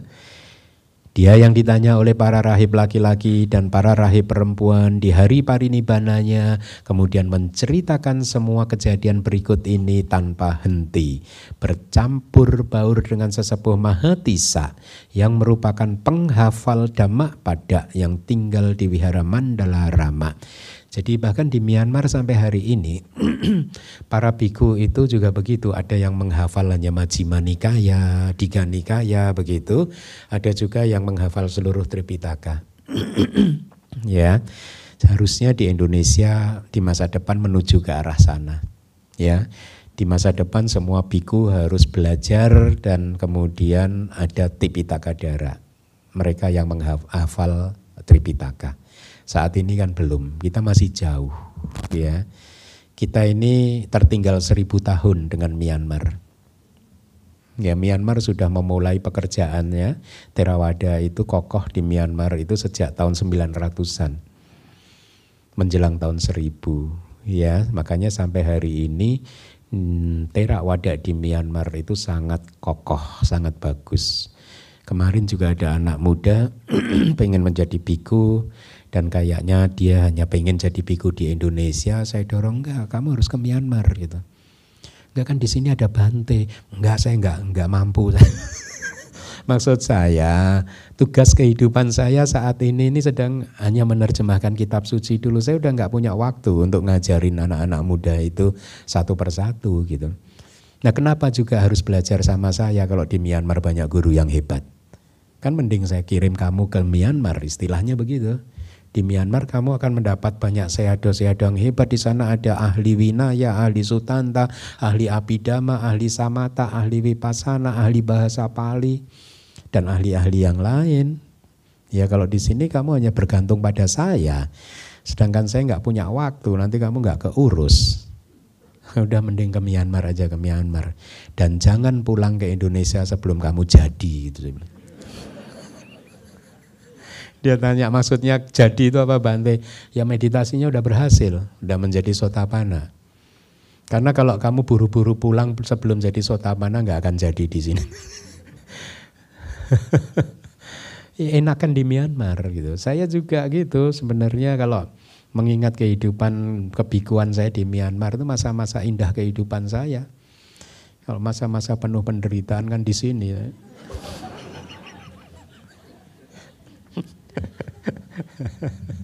Enggak lah. Bercanda ya. Oke, saya lanjutkan. Kemudian dia berkata begini, si Sumana yang sudah menjadi arahanta. Setelah dilahirkan di alam kehidupan manusia, di kehidupan yang sebelumnya, ketika meninggal dari sana saya menjadi seekor induk ayam yang tadi. Setelah mendapatkan pemotongan kepala dari seekor elang, kasihan ya, saya dilahirkan di kota Rajagaha, menjadi seorang rahib perempuan di antara para pengembara fakir perempuan dan dilahirkan di bumi jana yang pertama. Jadi ini juga satu contoh. Seekor induk ayam dipotong kepalanya oleh seekor elang tapi dia masih bisa lahir sebagai manusia.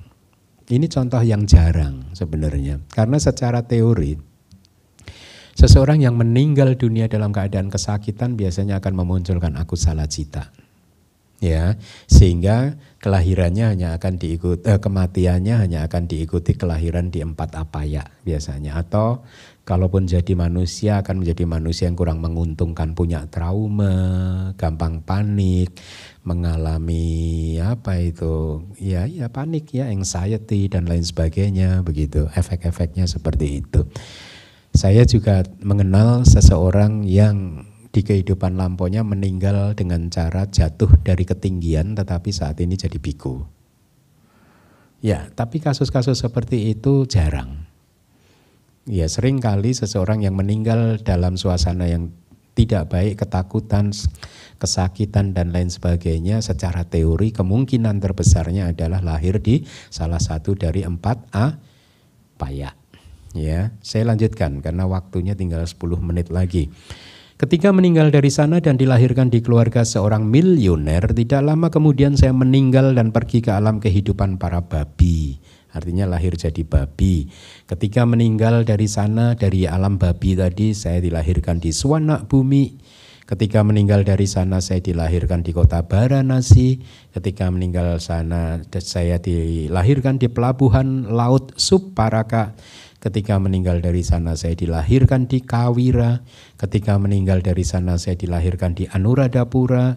Ketika meninggal dari sana saya dilahirkan di desa Bokanta. Setelah memperoleh 13 kehidupan yang setara dan tidak setara seperti itu, artinya sering lahir jadi manusia tapi juga lahir sebagai hewan, setara dan tidak setara begitu. Maka dia berkata seperti ini, sekarang setelah tidak puas dengan kehidupan dan meninggalkan keduniawian, Sumana telah mencapai buah kearahantaan, menjadi arahanta. Kalian semuanya juga harus berjuang dengan kewaspadaan. Demikianlah cerita tentang seekor babi yang masih muda yang merupakan cerita yang kedua. Karena waktunya tinggal 7 menit lagi, saya rasa kita cukupkan sampai di sini. Jadi pelajaran pada pagi hari ini adalah bahwa kehidupan berulang-ulang seperti itu. Ya, ini adalah happy ending story.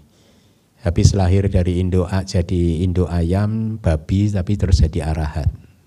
Dalam 13 kali kelahiran begitu. Ya, pasti beliau ini paraminya besar sekali. Nah, Anda jangan mengambil enaknya saja, bisa lah. Indo ayam dan babi aja bisa. Saya juga pasti bisa. Enggak bisa begitu. Kalau Anda, makanya nasihat terakhir tadi katanya Anda harus berjuang dengan kewaspadaan. Artinya kewaspadaan itu senantiasa memunculkan sati, perhatian yang penuh, mindfulness. Tadi malam juga ada yang menanyakan kepada saya, jadi Bante kalau kita memunculkan sati, batin kita bebas dari aku salah. Saya agak lupa kira-kira mungkin seperti itu. Saya jawabkan definitely ya. Sati memastikan batin Anda berada dalam kualitas yang kusala. Maka teruslah berjuang untuk memunculkan sati. Sati itu apa sih? Sati itu adalah kesadaran, menyadari apa yang sedang terjadi. Ya. Kalau Anda sedang memikirkan sesuatu, Anda harus sadar bahwa saya sedang memikirkan sesuatu dan Anda menyadari sepenuh-penuhnya proses berpikir tersebut. Ketika Anda sedang melihat, Anda menyadari sepenuhnya proses melihat tersebut dan Anda tahu bahwa saya sedang melihat. Ketika Anda sedang mendengar, Anda mengetahui dengan sepenuh-penuhnya bahwa saya sedang mendengar. Dan seterusnya. Jadi hanya menyadari apa yang sedang terjadi di dalam batin Anda, baik itu berjalan, berdiri, duduk, melihat, mendengar, berpikir, dan lain sebagainya. Kalau Anda bisa terus mempraktekkan seperti itu, maka bisa dipastikan batin Anda berada dalam keadaan kusala. Ya, jadi ini pesan kelas pagi hari ini. Yang lain yang ingin saya sampaikan, saya lihat itu di belakang ada yang duduk di lantai, sadu. Mudah-mudahan hanya beberapa minggu saja karena yang sabar ya, mudah-mudahan Anda segera masuk Nibbana lebih dulu dibandingkan yang duduk di kursi. Karena DBS sedang melakukan perluasan itu di dinding seberang itu sebelah sana ada satu ruangan lagi, mudah-mudahan segera bisa selesai. Dan dengan demikian semata-mata itu dilakukan oleh Yayasan DBS untuk menjamin, memastikan dan memberikan kenyamanan pada Anda semua supaya Anda bisa mendengarkan Dhamma dengan enak, dengan nyaman ya, sehingga kebajikan yang Anda tanam menjadi lebih besar ya. Demikian, terima kasih. Sadu. Anumodana Bante atas Dhamma Desana yang telah disampaikan kepada kami pada pagi hari ini. Semoga kami semua mendapatkan manfaat terbaik dari pendengaran Dhamma ini. Bagi kalian Namita yang membutuhkan slide kelas PS, dapat mengunduhnya di website DBS www.dhammawihari.or.id. Selanjutnya kita akan memasuki sesi tanya jawab. Izinkan kami untuk menyampaikan tata tertib sesi tanya jawab. Bagi kalian Namita yang berada di ruang Dhammasala, silahkan mengancungkan tangan untuk bertanya atau klik tanda raise hand bagi kalian Namita yang bergabung di Zoom meeting. Harap penanya memperkenalkan diri dengan menyebut nama dan domisili. Harap mengajukan satu pertanyaan terlebih dahulu secara ringkas namun jelas yang berkenaan dengan topik hari ini. Dan karena keterbatasan waktu, maka tidak semua penanya berkesempatan mendapatkan giliran bertanya. Kami mohon maklum. Baiklah, kami akan persilahkan bagi kalian Namita yang ingin bertanya. Kesempatan pertama kami akan berikan di depan.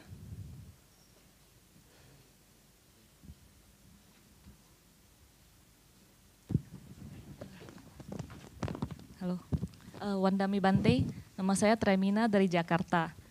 Saya ingin menanyakan apakah keinginan untuk mempelajari Dharma itu juga merupakan tanha atau kehausan?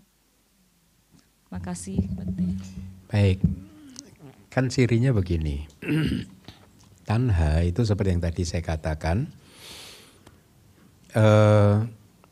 ada dorongan di dalam diri Anda yang senantiasa hanya menginginkan objek-objek yang menyenangkan saja. Sehingga ketika ketemu objek yang tidak menyenangkan, biasanya efeknya akan muncul rasa jengkel, nggak suka, marah, dan lain sebagainya. Itu efek dari tanha, ya. Nah, tapi atau misalkan kalau Anda terdorong untuk mendengarkan ajaran Buddha, ya, kemudian saya sering kan menasehati Bante, kalau sudah lama di DBS, nanti kalau pas DBS libur, itulah di mana kami itu galau, Bante. Loh kenapa galau? Ya karena ini maaf ini kalau mendengarkan ceramah-ceramah yang lain jadi rasanya nggak enak. Hati-hati loh, itu efek kemelekatan loh. Hah? Banyak itu yang selalu begitu, Bante. Kalau sudah ke DPS begini, kalau dengerin ceramah di tempat lain jadi nggak enak gitu. Ya selama nggak enaknya itu tidak memunculkan dosa mula atau kemarahan, kebencian sih nggak masalah. Tapi kalau Anda hanya tahu oh ini berbeda, nggak apa-apa gitu ya. Nggak apa-apa, tidak ada salahnya begitu. Nah, jadi efek dari tanha biasanya akan memunculkan kemarahan, ya, kemudian memunculkan kebencian dan lain sebagainya. Ya, ketika Anda tidak mendapatkannya, maka Anda akan jengkel, marah dan lain sebagainya. Jadi kalau Anda berjuang ingin mempelajari ajaran Buddha, tetapi juga bersikap yang biasa-biasa saja dengan yang lainnya, tidak memunculkan kemarahan dan lain sebagainya, ya itu bukan tanha. Ya, itu adalah dhamma canda istilah dalam kitab suci. Hasrat canda itu desire untuk mempelajari dhamma. Nggak apa-apa, ya. Makanya saya sering mengatakan karena ya, tapi sekarang sudah reda sih. Beberapa waktu yang lalu, tahun lalu itu ternyata orang-orang yang belajar dhamma itu ada saja orang yang apa ya mungkin mengatakannya gini. Ya intinya akhirnya menghasilkan orang-orang radikal di dalam ajaran Buddha. Iya loh, ternyata radikalisme juga bisa terjadi pada orang yang belajar dhamma loh. Sehingga akhirnya mengatakan ini benar itu salah begitu, iya kan? Ya kemudian kalau yang salah udah bahkan etika dilanggar, sopan santun dilanggar, nilai moral dilanggar, begitu saja. Saya sampai prihatin gitu. Kok yang begini dilakukan oleh orang yang tahu dharma ya begitu. Ya tapi itulah akhirnya karena dia melekat pada sesuatu gitu. Sehingga akhirnya melakukan hal-hal yang dia tidak sadari akan menghancurkan dirinya sendiri sebenarnya gitu. Karena melanggar nilai-nilai moral, etika dan lain sebagainya begitu. Ya, nah jadi bisa terjadi orang yang senang dengan dharma itu karena nafsu kehausan. Contohnya orang-orang radikal tadi. Orang yang keblinger gitu mungkin dalam bahasa yang lebih ekstrimnya begitu. Ya, begitu tahu dharma sedikit langsung dipakai untuk menilai yang lain dan bahkan mungkin memukuli, melukai yang lain begitu. Dan dia tidak peduli bahwa yang dia lakukan itu akan merugikan ratusan orang atau banyak orang atau bahkan akan merugikan perkembangan agama Buddha. Enggak peduli dia. Itu efek dari tanha. Dia enggak peduli apa yang dia lakukan itu menghancurkan wihara misalkan, enggak peduli dia. Itu efek dari tanha. Dia paham ajaran Buddha. Dia punya pengetahuan tentang ajaran Buddha, tapi dia pengetahuannya itu didorong oleh nafsu kehausannya, kemelekatannya, sehingga akhirnya tindakannya bisa seperti itu, bisa merugikan orang banyak dan membahayakan orang banyak. Ya, tapi kalau Anda hanya suka, oh ya saya suka ini dan tidak ada jiwa-jiwa sifat-sifat atau rasa permusuhan seperti itu, ya nggak apa-apa. Enggak apa-apa, jadi jangan khawatir Bu Tremina ya tadi ya gitu. Jadi kayak kemarin juga saya menasehati, Bante kalau ada, saya mau berdana, ada yang bertanya ke saya mau berdana, saya lupa yang tanya siapa ya kemarin ya. Saya mau berdana ada 2 objek, ini mau saya danakan ke A atau ke B gitu. Kalau menurut saya yang A kan lebih baik, saya danakan ke A, yang ke A boleh nggak? Boleh aja. Justru Buddha mengajarkan seperti itu. Kalau Anda berdana, Anda harus discriminated. Harus didiskriminasikan, dianalisa, gunakan kebijaksanaan dana ini. Kalau Anda hanya punya 1 dan penerimanya 2, ya Anda harus pertimbangkan mana yang layak, paling layak untuk menerimanya begitu. Begitu ya, oke. Kan kadang ada yang mengajarkan, yalah kalau udah berdana jangan pilih-pilih lah. Justru Buddha mengajarkan kalau dana dipilih loh. Kalau enggak dipilih kan ngapain Buddha mengajarkan, hei misalkan ini contohnya, kalau Anda punya 1 piring makanan, 1 piring makanan itu Anda danakan ke kucing, maka efeknya akan bertahan selama 100 kehidupan.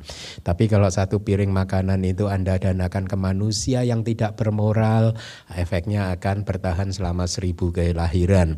Kalau Anda danakan ke manusia yang bermoral, artinya mempraktekkan 5 sila, efeknya akan bertahan di 100.000 kelahiran. Kalau Anda danakan ke manusia biasa, bukan biku yang mempunyai jana, efeknya akan juga bertahan selama 100.000 kehidupan atau berapa. Kalau 1 piring makanan ini Anda danakan ke Sotapana, efeknya makin besar lagi. Kalau ke Sakadagami makin besar lagi. Sampai yang tertinggi ke Buddha, itu paling besar. Ya, kalau nggak boleh pilih-pilih, ya Buddha nggak perlu ngajar itu tadi. Betul nggak sih logikanya? Kan Buddha mengajarkan itu supaya Anda tahu, oh ternyata dana Anda, kalau Anda danakan kepada ini dan itu hasilnya berbeda. Itulah mengapa saya pernah mengkritik yayasan Buddhis yang memakai sistem 50-50 itu kan. Pernah Anda masih ingat nggak? Anda dana dan Anda nggak tahu loh itu. Dia nggak ngomong di depan pada Anda loh bahwa dana yang Anda danakan itu dipotong 50% untuk dia loh. Itulah waktu itu saya mengatakan orang yang mempraktekkan praktek tersebut tidak memiliki belas kasih kepada para donatur. Kenapa? Karena dengan cara demikian si donatur berdana di ladang yang gersang. Bayangkan Anda dana 100 juta di ladang yang gersang. Kenapa gersang? Ya karena ternyata ada praktek yang kotor seperti itu. Ladangnya kotor. Dia nggak ngomong di depan, kamu dana nanti saya potong 50% untuk saya loh ya. Enggak kan. Itu kan disembunyikan itu.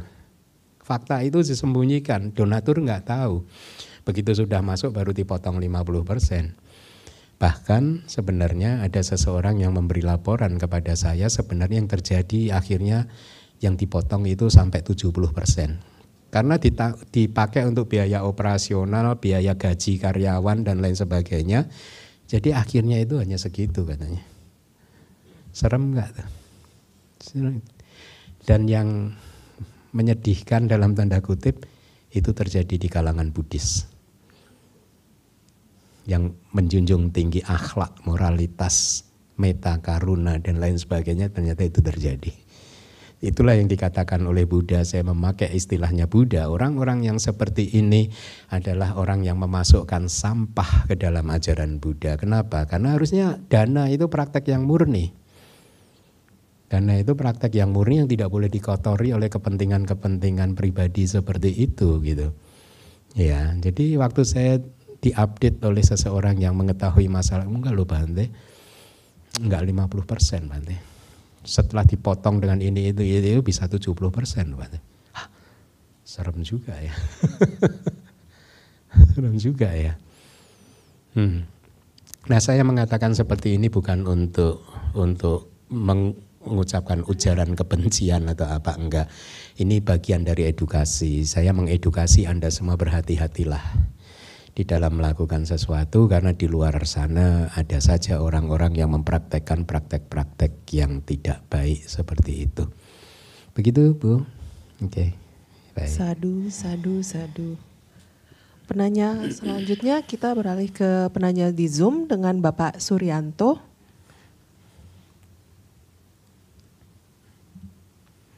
Terima kasih. Selamat pagi Bante, Wandami Bante.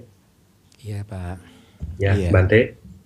Kan yang kita tahu Bante, supaya karma baik berbuah diperlukan kondisi-kondisi yang baik atau kondisi-kondisi yang kusala Bante. Namun kalau saya lihat Bante, ada beberapa orang di sekeliling saya yang saya lihat itu melakukan yang akusala, melakukan pelanggaran sila. Namun saya lihat dia ini sering memetik karma baik Bante, alias karma baiknya itu sering berbuah. Bisa Bante jelaskan? Terima kasih Bante. Tolong dijelaskan konkretnya gimana Pak?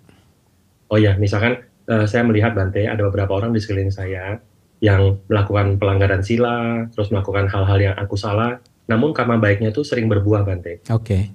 Baik, ya. Baik. Mohon penjelasannya Bante. Terima kasih. Iya, iya. Pertama, ini bukan kelahiran orang tersebut yang pertama kalinya dan satu-satunya. Ya, seperti dengan kita, bahwa di masa lalu kita sudah lahir berkali-kali, hidup berkali-kali, ya. Nah, sejak awal samsara orang tersebut juga pasti juga banyak melakukan karma baik. Begitu, ya.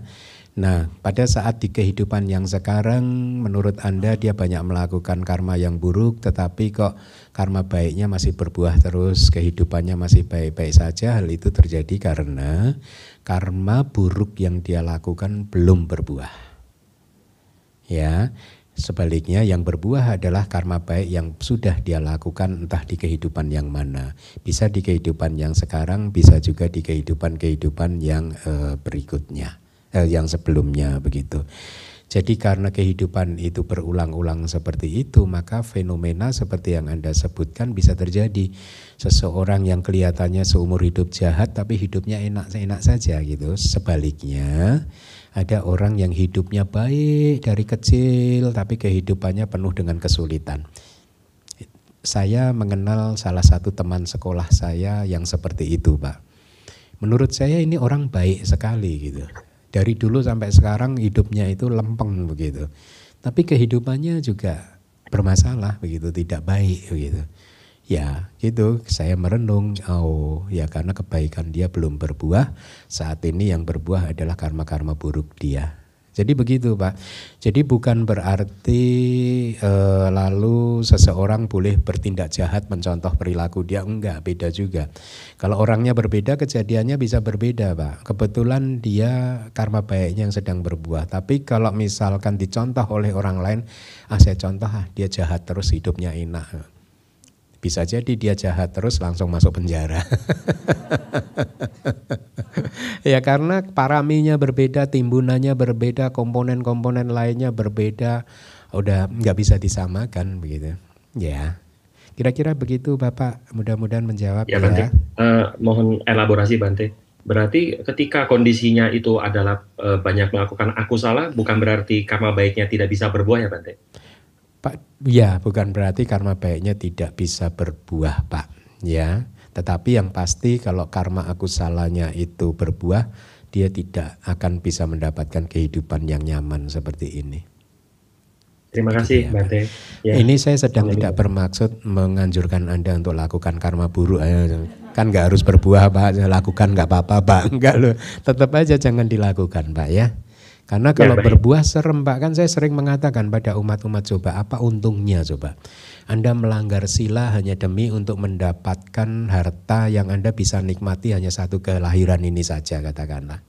Tapi Anda mencapainya dengan melanggar sila. Kalau pelanggaran sila itu membuahkan kelahiran kembali, maka kelahiran kembalinya hanya akan muncul di salah satu dari 4 apaya. Dari pelanggaran sila untuk mendapatkan harta, yang tragisnya lagi adalah orang sudah kaya raya, sudah nggak bisa menghabiskan kekayaannya dalam satu kelahiran ini, masih saja berjuang menumpuk harta kekayaan dengan cara melakukan karma buruk dan juga melanggar sila. Ya, coba bayangkan, dia udah nggak bisa ngabisin, masih juga seperti itu. Bukankah itu konyol ya? Jadi bayangkan kalau karma buruk dan pelanggaran silanya itu menghasilkan kelahiran, maka setelah ini dia akan lahir di apaya loh.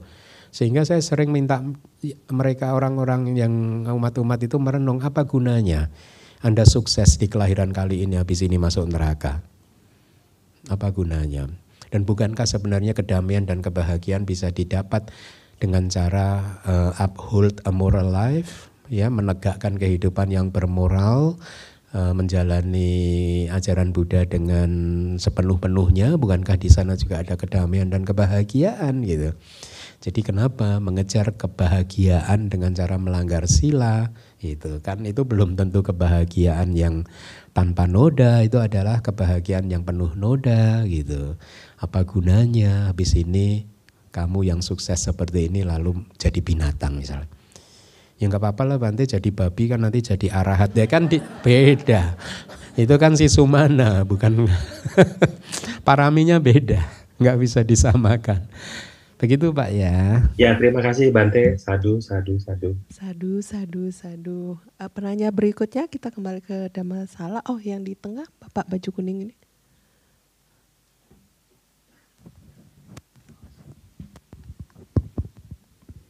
Wandami Bante, Saya Agus dari Tangerang. Ini berkenaan dengan cerita tadi yang induk ayam menjadi babi kemudian menjadi arahat. Itu kalau kita lihat dia punya tempat kelahirannya itu selalu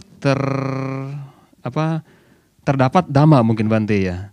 Dan itu selalu ada di lingkungan mungkin di India, di Sri Lanka atau di Myanmar gitu. Kenapa itu tidak terlahir di zaman Romawi gitu Bante?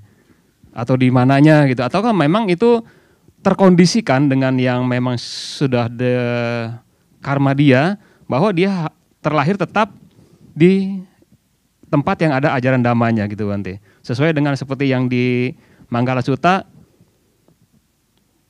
bahwa kita adalah berkah utama terlahir di tempat yang sesuai gitu Bante. Terima kasih Bante. Ya sebenarnya kalau secara singkat kita ambil langsung kesimpulannya, itulah mengapa dia jadi arahat. Ya, karena memang parami-paraminya udah pasti bagus. Dia lahir di tempat yang dekat dengan Dharma gitu. Saya itu sering sedih kalau merenungkan kelahiran saya. Kenapa saya masuk kandungan non-Buddhis? Dan boleh dikatakan itu sampai umur itu lebih dari 25 tahun. Saya dengar kata sangga itu mungkin udah umur 30 kali. Sangga, kalau Buddha sih pernah mendengar SMA, mendengar Dhamma, mendengar sangga itu saya nggak pernah mendengar loh. Sedih nggak saya itu? Ya karena ada karma yang menghalangi begitu. Ya begitulah kehidupan Pak. Jadi kalau dijawab secara ringkas, jadi kenapa kan tadi Anda bertanya kok dia lahirnya enak ya di tempat yang sesuai terus ya di Sri Lanka, di India, kenal Dharma dan walaupun dia sempat jadi induk ayam, babi, tapi akhirnya jadi arahan tak? Karena secara teori kita bisa menduga memang yang bersangkutan ini sudah maju dan berkembang paraminya begitu. Kenapa tidak lahir di zaman Romawi? Di zaman Romawi itu sebelum zaman Buddha ya? Zaman Romawi tahun berapa sih? Abad berapa sih? Abad berapa ya? Atau setelah Buddha ya? Saya lupa, setelah Buddha ya. Zaman Romawi ya, enggak sampai kalau memang itu setelah Buddha ya, karena dia udah langsung jadi arahat di masa-masa itu. Maksud Anda mungkin kenapa dia enggak dilahirkan jauh di negeri non Buddhis gitu? Anda mungkin sedang menyindir saya kali ya. Tidak ada maksud Bante. Enggak Pak, saya hanya Pak, izinkan mereka bahagia Pak dengan bahagia Pak mereka Pak. Pak enggak apa-apa, Anda bodhisattva Pak. Membuat mereka bahagia. Ya karena begitu Pak, paraminya sudah kuat, makanya tidak mengherankan dia jadi arahat. Ya, oke. Ya, terima kasih Bante. Sadu.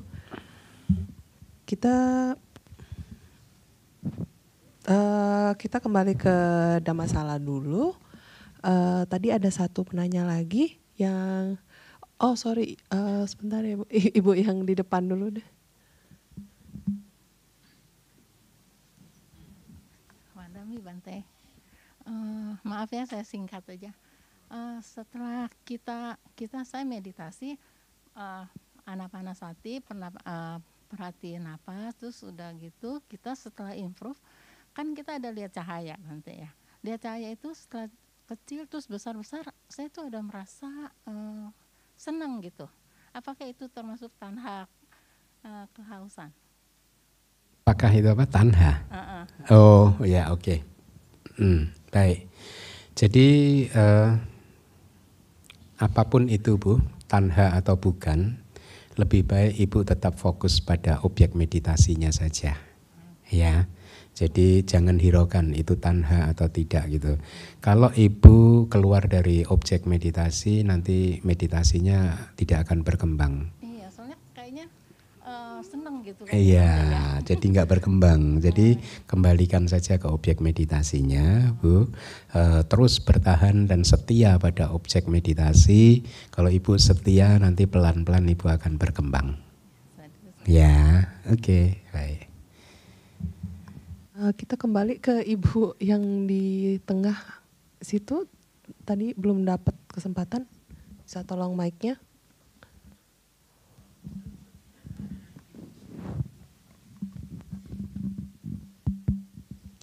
Wandami Bante, saya Komsah dari Tangerang. Saya mohon maaf kalau misalnya yang saya lakukan tidak berkenan sama Bante, dan kalau misalkan berkenan saya mohon izin. Begini Bante, saya seorang guru di Tangerang kan kurang Bante. Jadi anak saya itu saya ajak ikut permohonan sila sama Tisarana, tapi ngikutin di YouTube dari permohonan sila Bante. Apakah itu baik atau tidak? Kalau misalkan boleh, untuk saat ini saya lanjutkan. Kalau Bante tidak berkenan, mohon maaf. Begitu aja Bante, makasih. Ya, baik.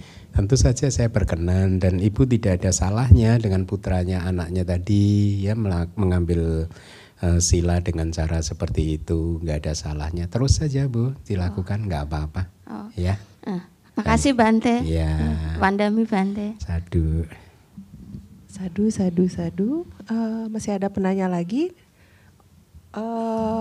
Mungkin yang di tengah dulu kali ya. Sukihotu Bante, saya Yanti dari Depok. Bante, saya ingin menanyakan, akhir-akhir ini saya sedang suka ngelihat diskusi di forum luar negeri tentang Buddhism, dan beberapa diskusi itu ya memang banyak yang thought provoking menurut saya. Dan mereka itu kan karena dari luar negeri, jadi banyak orang Western yang tidak percaya dengan reinkarnasi. Kemudian ada satu pertanyaan seperti ini ya. Dia itu menanyakan, apakah saya bisa mempraktekkan ajaran Buddha kalau saya tidak percaya dengan reinkarnasi?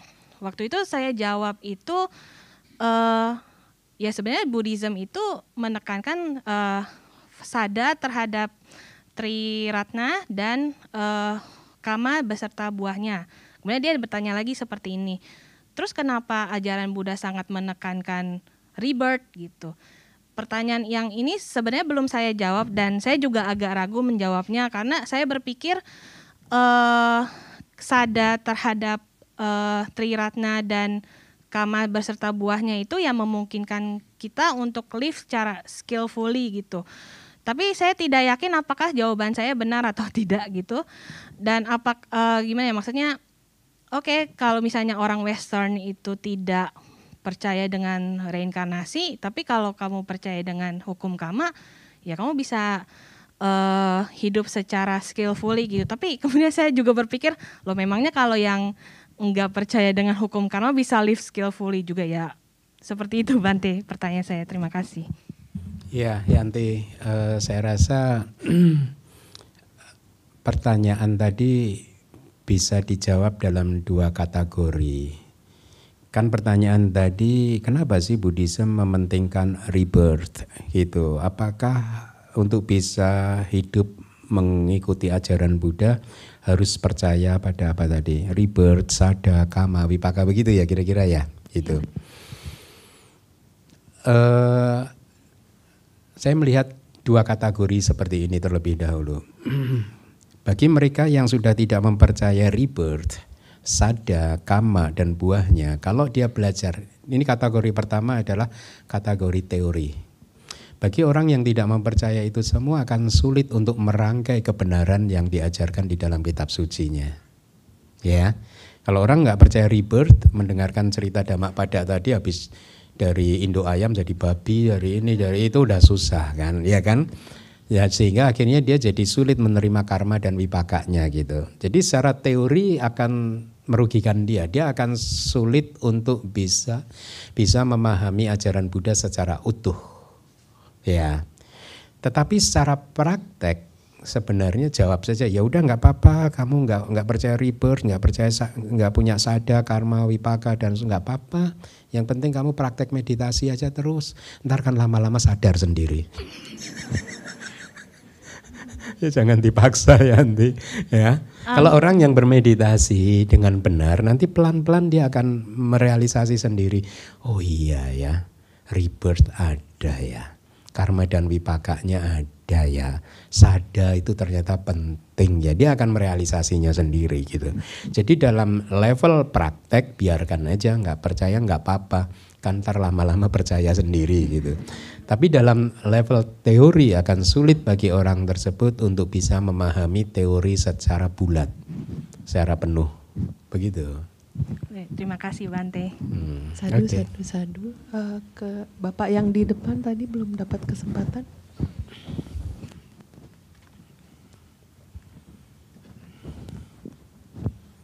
Terima kasih Bante. Bante, tadi kan dikatakan bahwa nafsu kausan itu yang menyebabkan itu manusia juga bisa terlahir, makhluk itu selalu terlahir di samsara.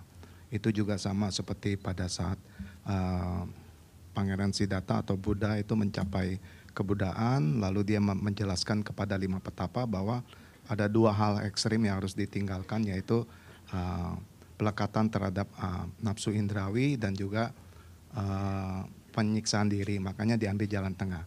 Lalu bagaimana kaitannya dengan alam samsara ini dengan avijja Bante?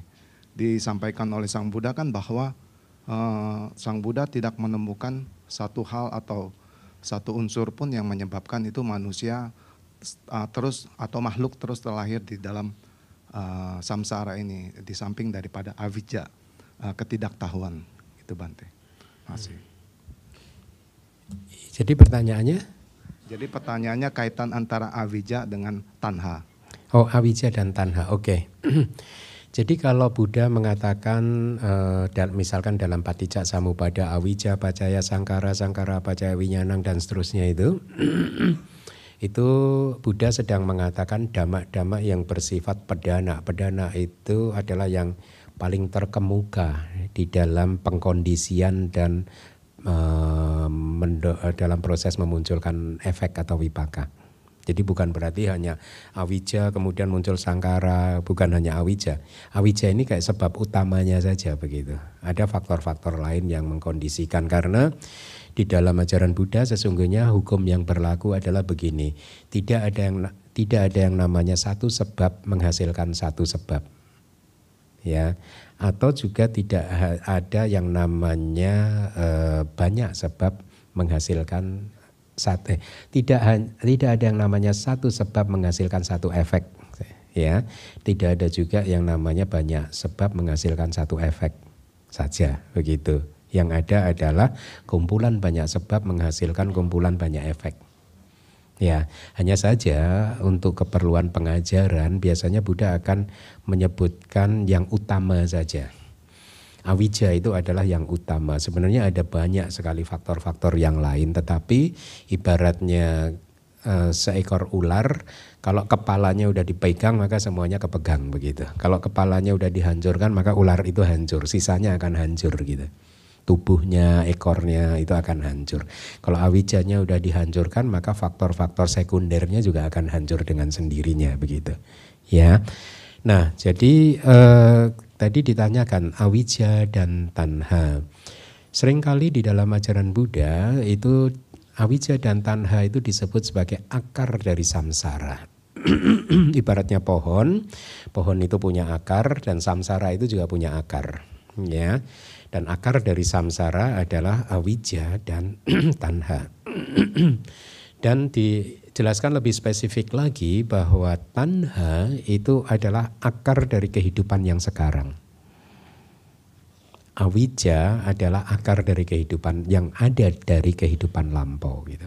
Ya, itulah mengapa kalau Anda pernah mempelajari diagram Paticca Samuppada atau dependensi kemunculan yang ada di buku manual Abhidhamma bab ke-8 itu yang lingkaran itu, yang merah biru itu warnanya avijja, pacaya sangkara dan seterusnya, ya.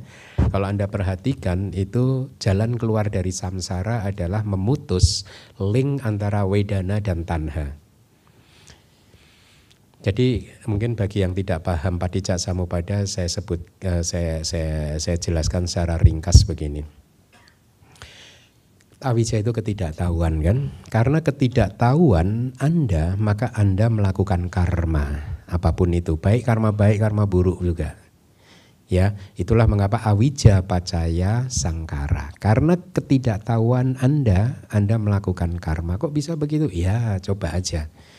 Anda sekarang mendengarkan dhamma kan sedang melakukan karma baik nih. Bisa saja itu didorong oleh awija loh Anda ke sini. Hari Minggu saya datang ke DBS mendengarkan karma baik kan katanya Bante paling enggak kan plus minus 2160 triliun benih karma baik akan tertanam. Mudah-mudahan 1 dari 2160 triliun itu membuahkan kekayaan bagi saya. Mudah-mudahan saya jadi orang kaya. Memahami bahwa saya ingin jadi orang kaya itu adalah awija. Karena sesungguhnya nggak ada saya, nggak ada orang kaya, nggak ada, yang ada hanya pancakanda saja. Atau saya datang ke DBS mudah-mudahan salah satu benih dari 2160 triliun bisa membuat saya lahir jadi dewa di alam surga paling atas atau surga tusita. Itu juga awija karena sesungguhnya nggak ada dewa, yang ada hanyalah pancakanda, ya, nama dan rupa, batin dan jasmani. Jadi lihatlah, bahkan ketika seseorang melakukan karma baik pun bisa didorong oleh ketidaktahuan. Dengan menganggap ada saya, ada makhluk, ada ini, ada itu, begitu. Itu ketidaktahuan. Nah, awija pacaya sangkara, sangkara pacaya winyana. Karena karma-karma sudah dilakukan, maka tidak terelakkan kelahiran kembali muncul. Winyana, kesadaran, itu ya. Dan juga buah karma di sepanjang kehidupan ini, winyana. Caku winyana, sota winyana akan menikmati buah karma terus, begitu, ya. Winyana pacaya nama rupa, karena kelahiran kembali akhirnya terbentuk nih nama rupa kita itu. Tidak terelakkan, ini proses yang sudah tidak bisa dihambat, sudah pasti akan terjadi seperti itu. Kita nggak punya kuasa untuk menghentikannya, ya. Begitu muncul nama dan rupa, batin dan juga tubuh jasmani, tidak terelakkan terbentuk 6 landasan indriawi, mata, telinga, hidung, lidah dan seterusnya, ya. Ketika sudah muncul 6 landasan indriawi, Anda sudah punya mata, telinga dan seterusnya, tidak terelakkan terjadilah kontak panca indera dan indera keenam Anda dengan objek-objeknya. Kita nggak bisa apa-apa, ya, akan terjadi kontak. Si buta dari gua hantu berpikir supaya nggak terjadi kontak matanya dibutain. Iya, dia nggak terjadi kontak lewat mata, tapi kontak lewat telinga terjadi. Oh, kok masih ya, telinga lah sekarang.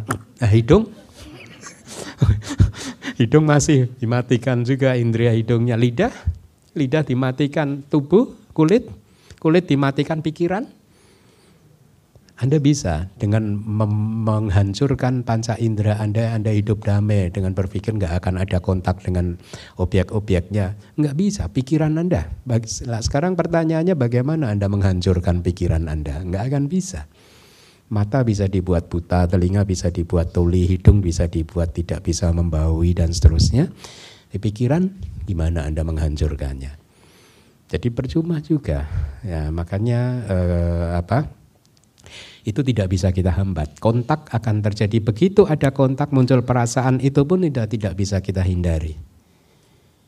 Ya kan, passa pacaya wedana dalam paticca samupadanya itu. Nah, baru setelah wedana ini Pak kita bisa berbuat sesuatu. Kalau dalam diagram samsara kan wedana pacaya tanha. Karena wedana sebagai kondisi maka tanha muncul. Ya, di sini kita bisa berbuat sesuatu. Kalau Anda perasaan apapun yang sedang muncul, Anda penuh perhatian dengan nafas tersebut, memperhatikan perasaan yang sedang muncul, baik itu perasaan suka, duka ataupun yang perasaan tenang, Anda perhatikan perasaan tersebut, maka Anda menghentikan roda samsara tadi. Yang ada adalah wedana pacaya panya. Karena ada perasaan sebagai sebabnya, maka panya, kebijaksanaan muncul. Samsara berhenti. Kalau Anda lakukan itu terus-menerus 7 tahun janjinya Buddha di dalam Mahasatipadana Sutta, maka salah satu dari 2 efek akan bisa Anda nikmati, yaitu buah anagami atau buah arahanta. 7 tahun nggak putus, Anda mindful terus, mengamati terus apa yang sedang terjadi.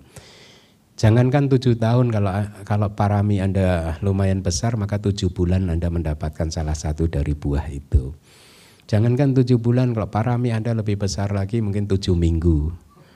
Nah, 7 minggu parami Anda lebih besar lagi, enggak 7 minggu, 7 hari Anda jadi anagami atau arahat. Gitu. Jadi di dalam diagram paticca samuppada atau dependensi kemunculan atau dependent arising bahasa Inggrisnya, di link atau ya link antara Vedana dan Tanha itu yang bisa kita putus, Pak. Jadi artinya perasaan yang muncul tidak harus berimbas pada kemunculan Tanha. Nah, itulah mengapa tadi dikatakan tanha adalah sebab samsara di kelahiran yang saat ini. Kalau awija itu bawaan dari masa lalu gitu. Karena kadang kelahiran kita itu kan dari masa lalu gitu, efek dari karma masa lalu. Nah, jadi itulah 2 akar samsara ya. Pada kenyataannya juga awija dan tanha itu hanya akan hancur secara total ketika Anda mencapai jalan kearahantaan saja. Dua-duanya akan hancur secara total. Ketika Anda mencapai jalan sotapati, sakadagami dan anagami, awija dan tanha hanya kayak ditipiskan saja gitu. Tipis makin dikikis begitu saja. Menjawab enggak, Pak?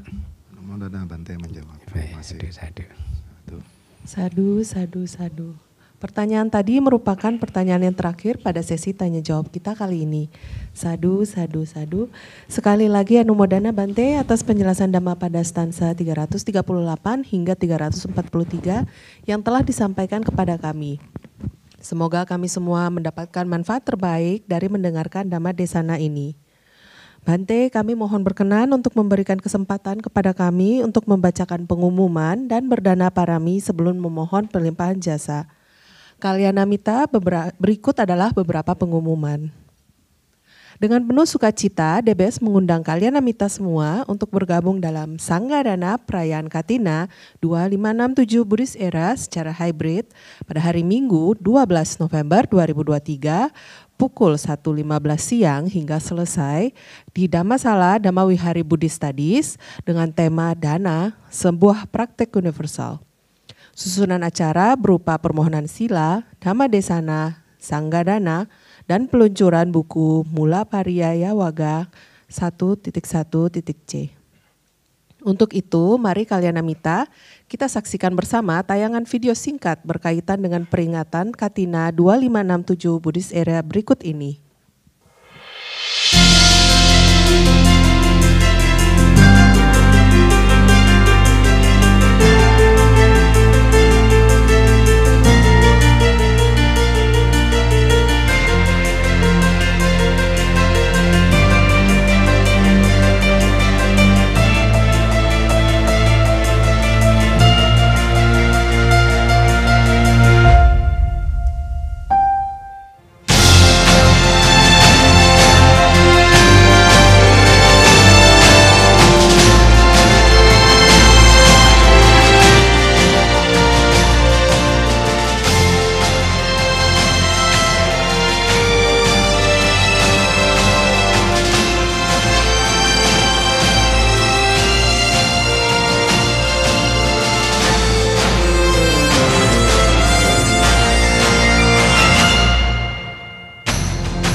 Acara ini disponsori oleh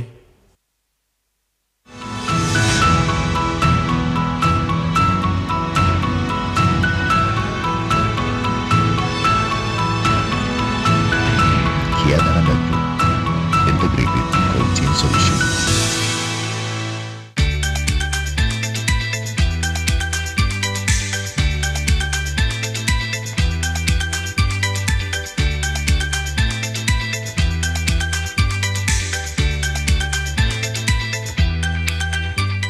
didukung oleh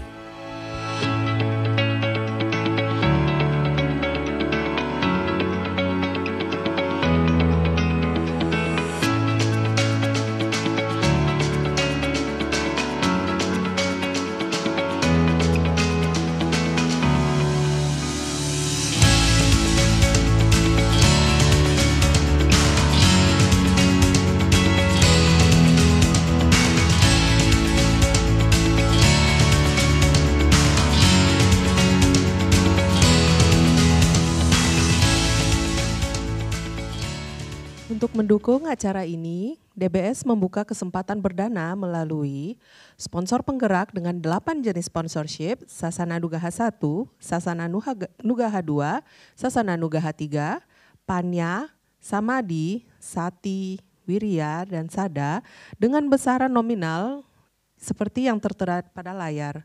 Batas akhir materi sponsor dapat diharapkan telah diterima pada tanggal 5 November 2023.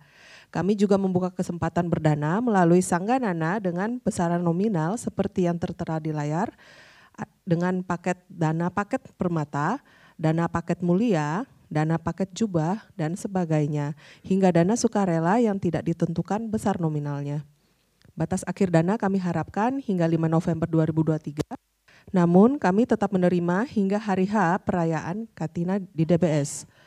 Dana sponsor penggerak, ucapan Katina dan Sanggadana bisa ditransfer ke BCA 6275191918 atas nama Yayasan Dhamma Wihari dengan kode transfer 88 di akhir nominal dana Anda. Untuk berpartisipasi dana, kalian Namita dapat menghubungi tim Galang Dana Katina DBS dengan Saudara Fili, Saudara Budiman, Saudara Willy, dan Saudara Pikling di nomor yang tertera di layar. Juga saat ini kami siapkan pencatatan penerimaan dana di meja registrasi dana di lantai 1 dan lantai 3 DBS. DBS telah menerbitkan buku-buku diantaranya Dhamma pada Atta Kata stansa 1 hingga 196 dan buku pelengkapnya, buku bergambar Kama, buku anak dan remaja seri Jataka, buku seri Dhammapada, dan lain-lain. Semua buku terbitan DBS tadi bisa Anda dapatkan secara langsung di DBS dan perpustakaan DBS, atau bagi kalian Namita yang tinggal di luar kota dengan memesan buku-buku terbitan DBS melalui tautan bit.ly/DBS Book atau bisa menghubungi divisi propagasi 0813 8700 3600. Dengan semakin meningkatnya aktivitas DBS, mari kalian Namita kita memupuk kebajikan dengan bergabung bersama kami dengan melakukan kebajikan pelayanan yaitu Weyawaca. Bagi Anda yang ingin bergabung silahkan mendaftar melalui link atau QR Code yang tertera di layar saat ini, atau untuk informasi lebih lanjut dapat menghubungi Saudara Budiman atau Saudara Yohendi.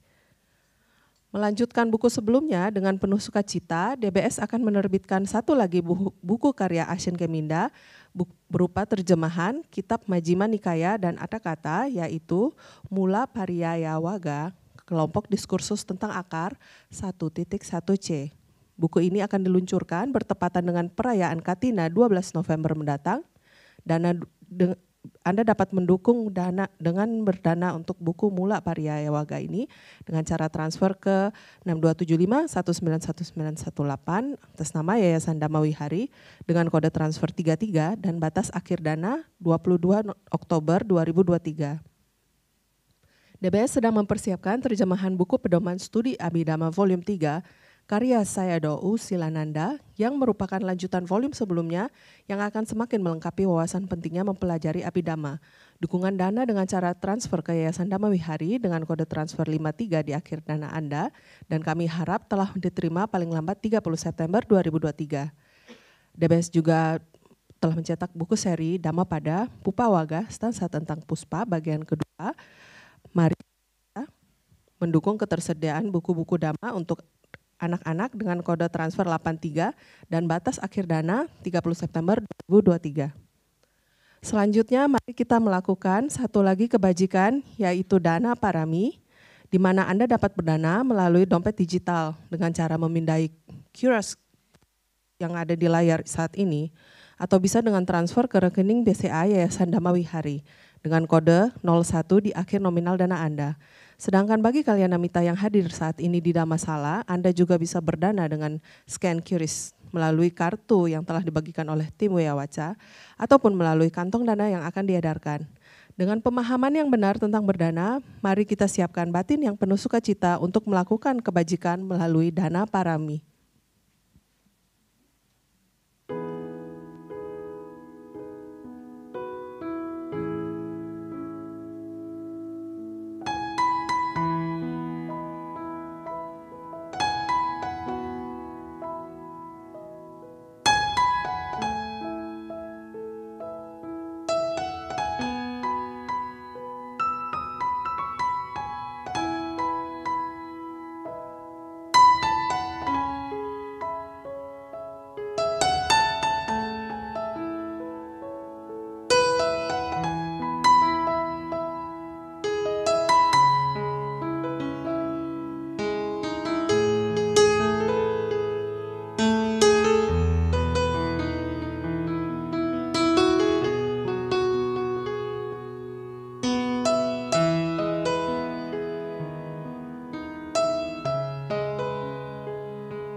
Sadu, sadu, sadu.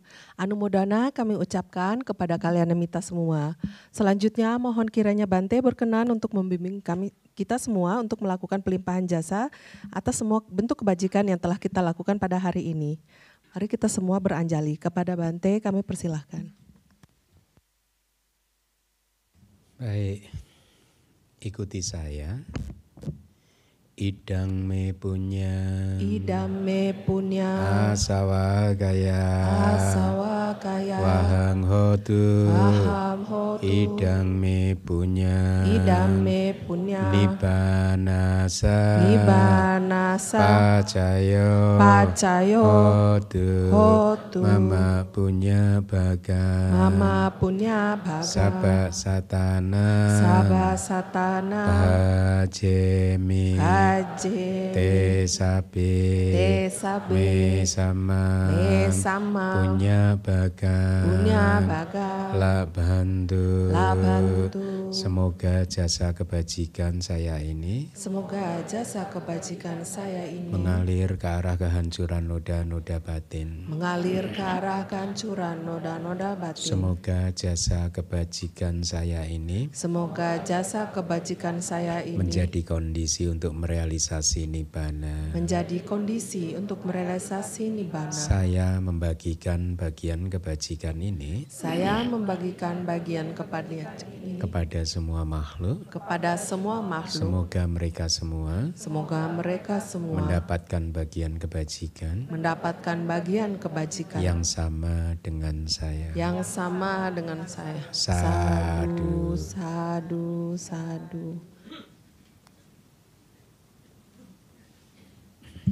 Terima kasih Bante atas Dhamma Desana dan bimbingan Bante pada pagi hari ini. Mari kalian namita kita berdiri sambil beranjali sambil berucap anumodana Bante atas Dhamma Desana dan bimbingannya. Bante selalu dalam keadaan sehat, damai dan berbahagia. Anumodana Bante. Sehat selalu Bante. Anumodana Bante. Anumodana Bante. Anumodana Bante.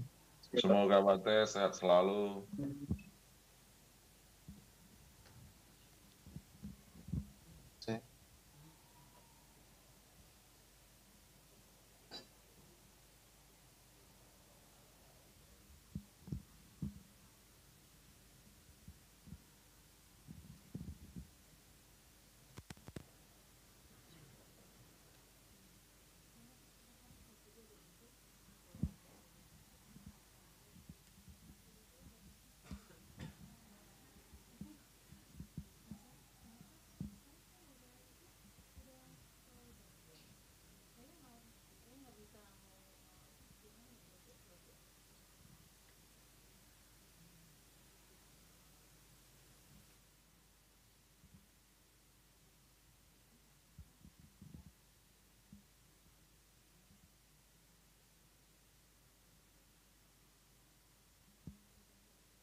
Demikianlah kelas Pariyati Sasana DBS hari ini.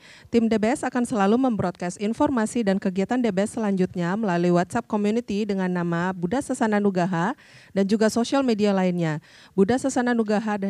Untuk itu jangan lupa untuk selalu mengikuti sosial media DBS seperti Facebook, Instagram, dan TikTok. Terima kasih atas dukungan para donatur dan berlangsungnya kegiatan kelas PS hari ini. Akhir kata saya Grace beserta segenap tim Wiyawaca DBS dan staf DBS yang bertugas mengucapkan terima kasih atas kebersamaan kalian Namita dari awal hingga akhir kelas PS ini berlangsung. Tak lupa kami juga meminta maaf apabila ada kesalahan maupun kekurangan dari kelas PS ini. Sukihontu kalian Namita, semoga kita semua selalu dalam keadaan sehat, damai dan berbahagia. Sadu, sadu, sadu.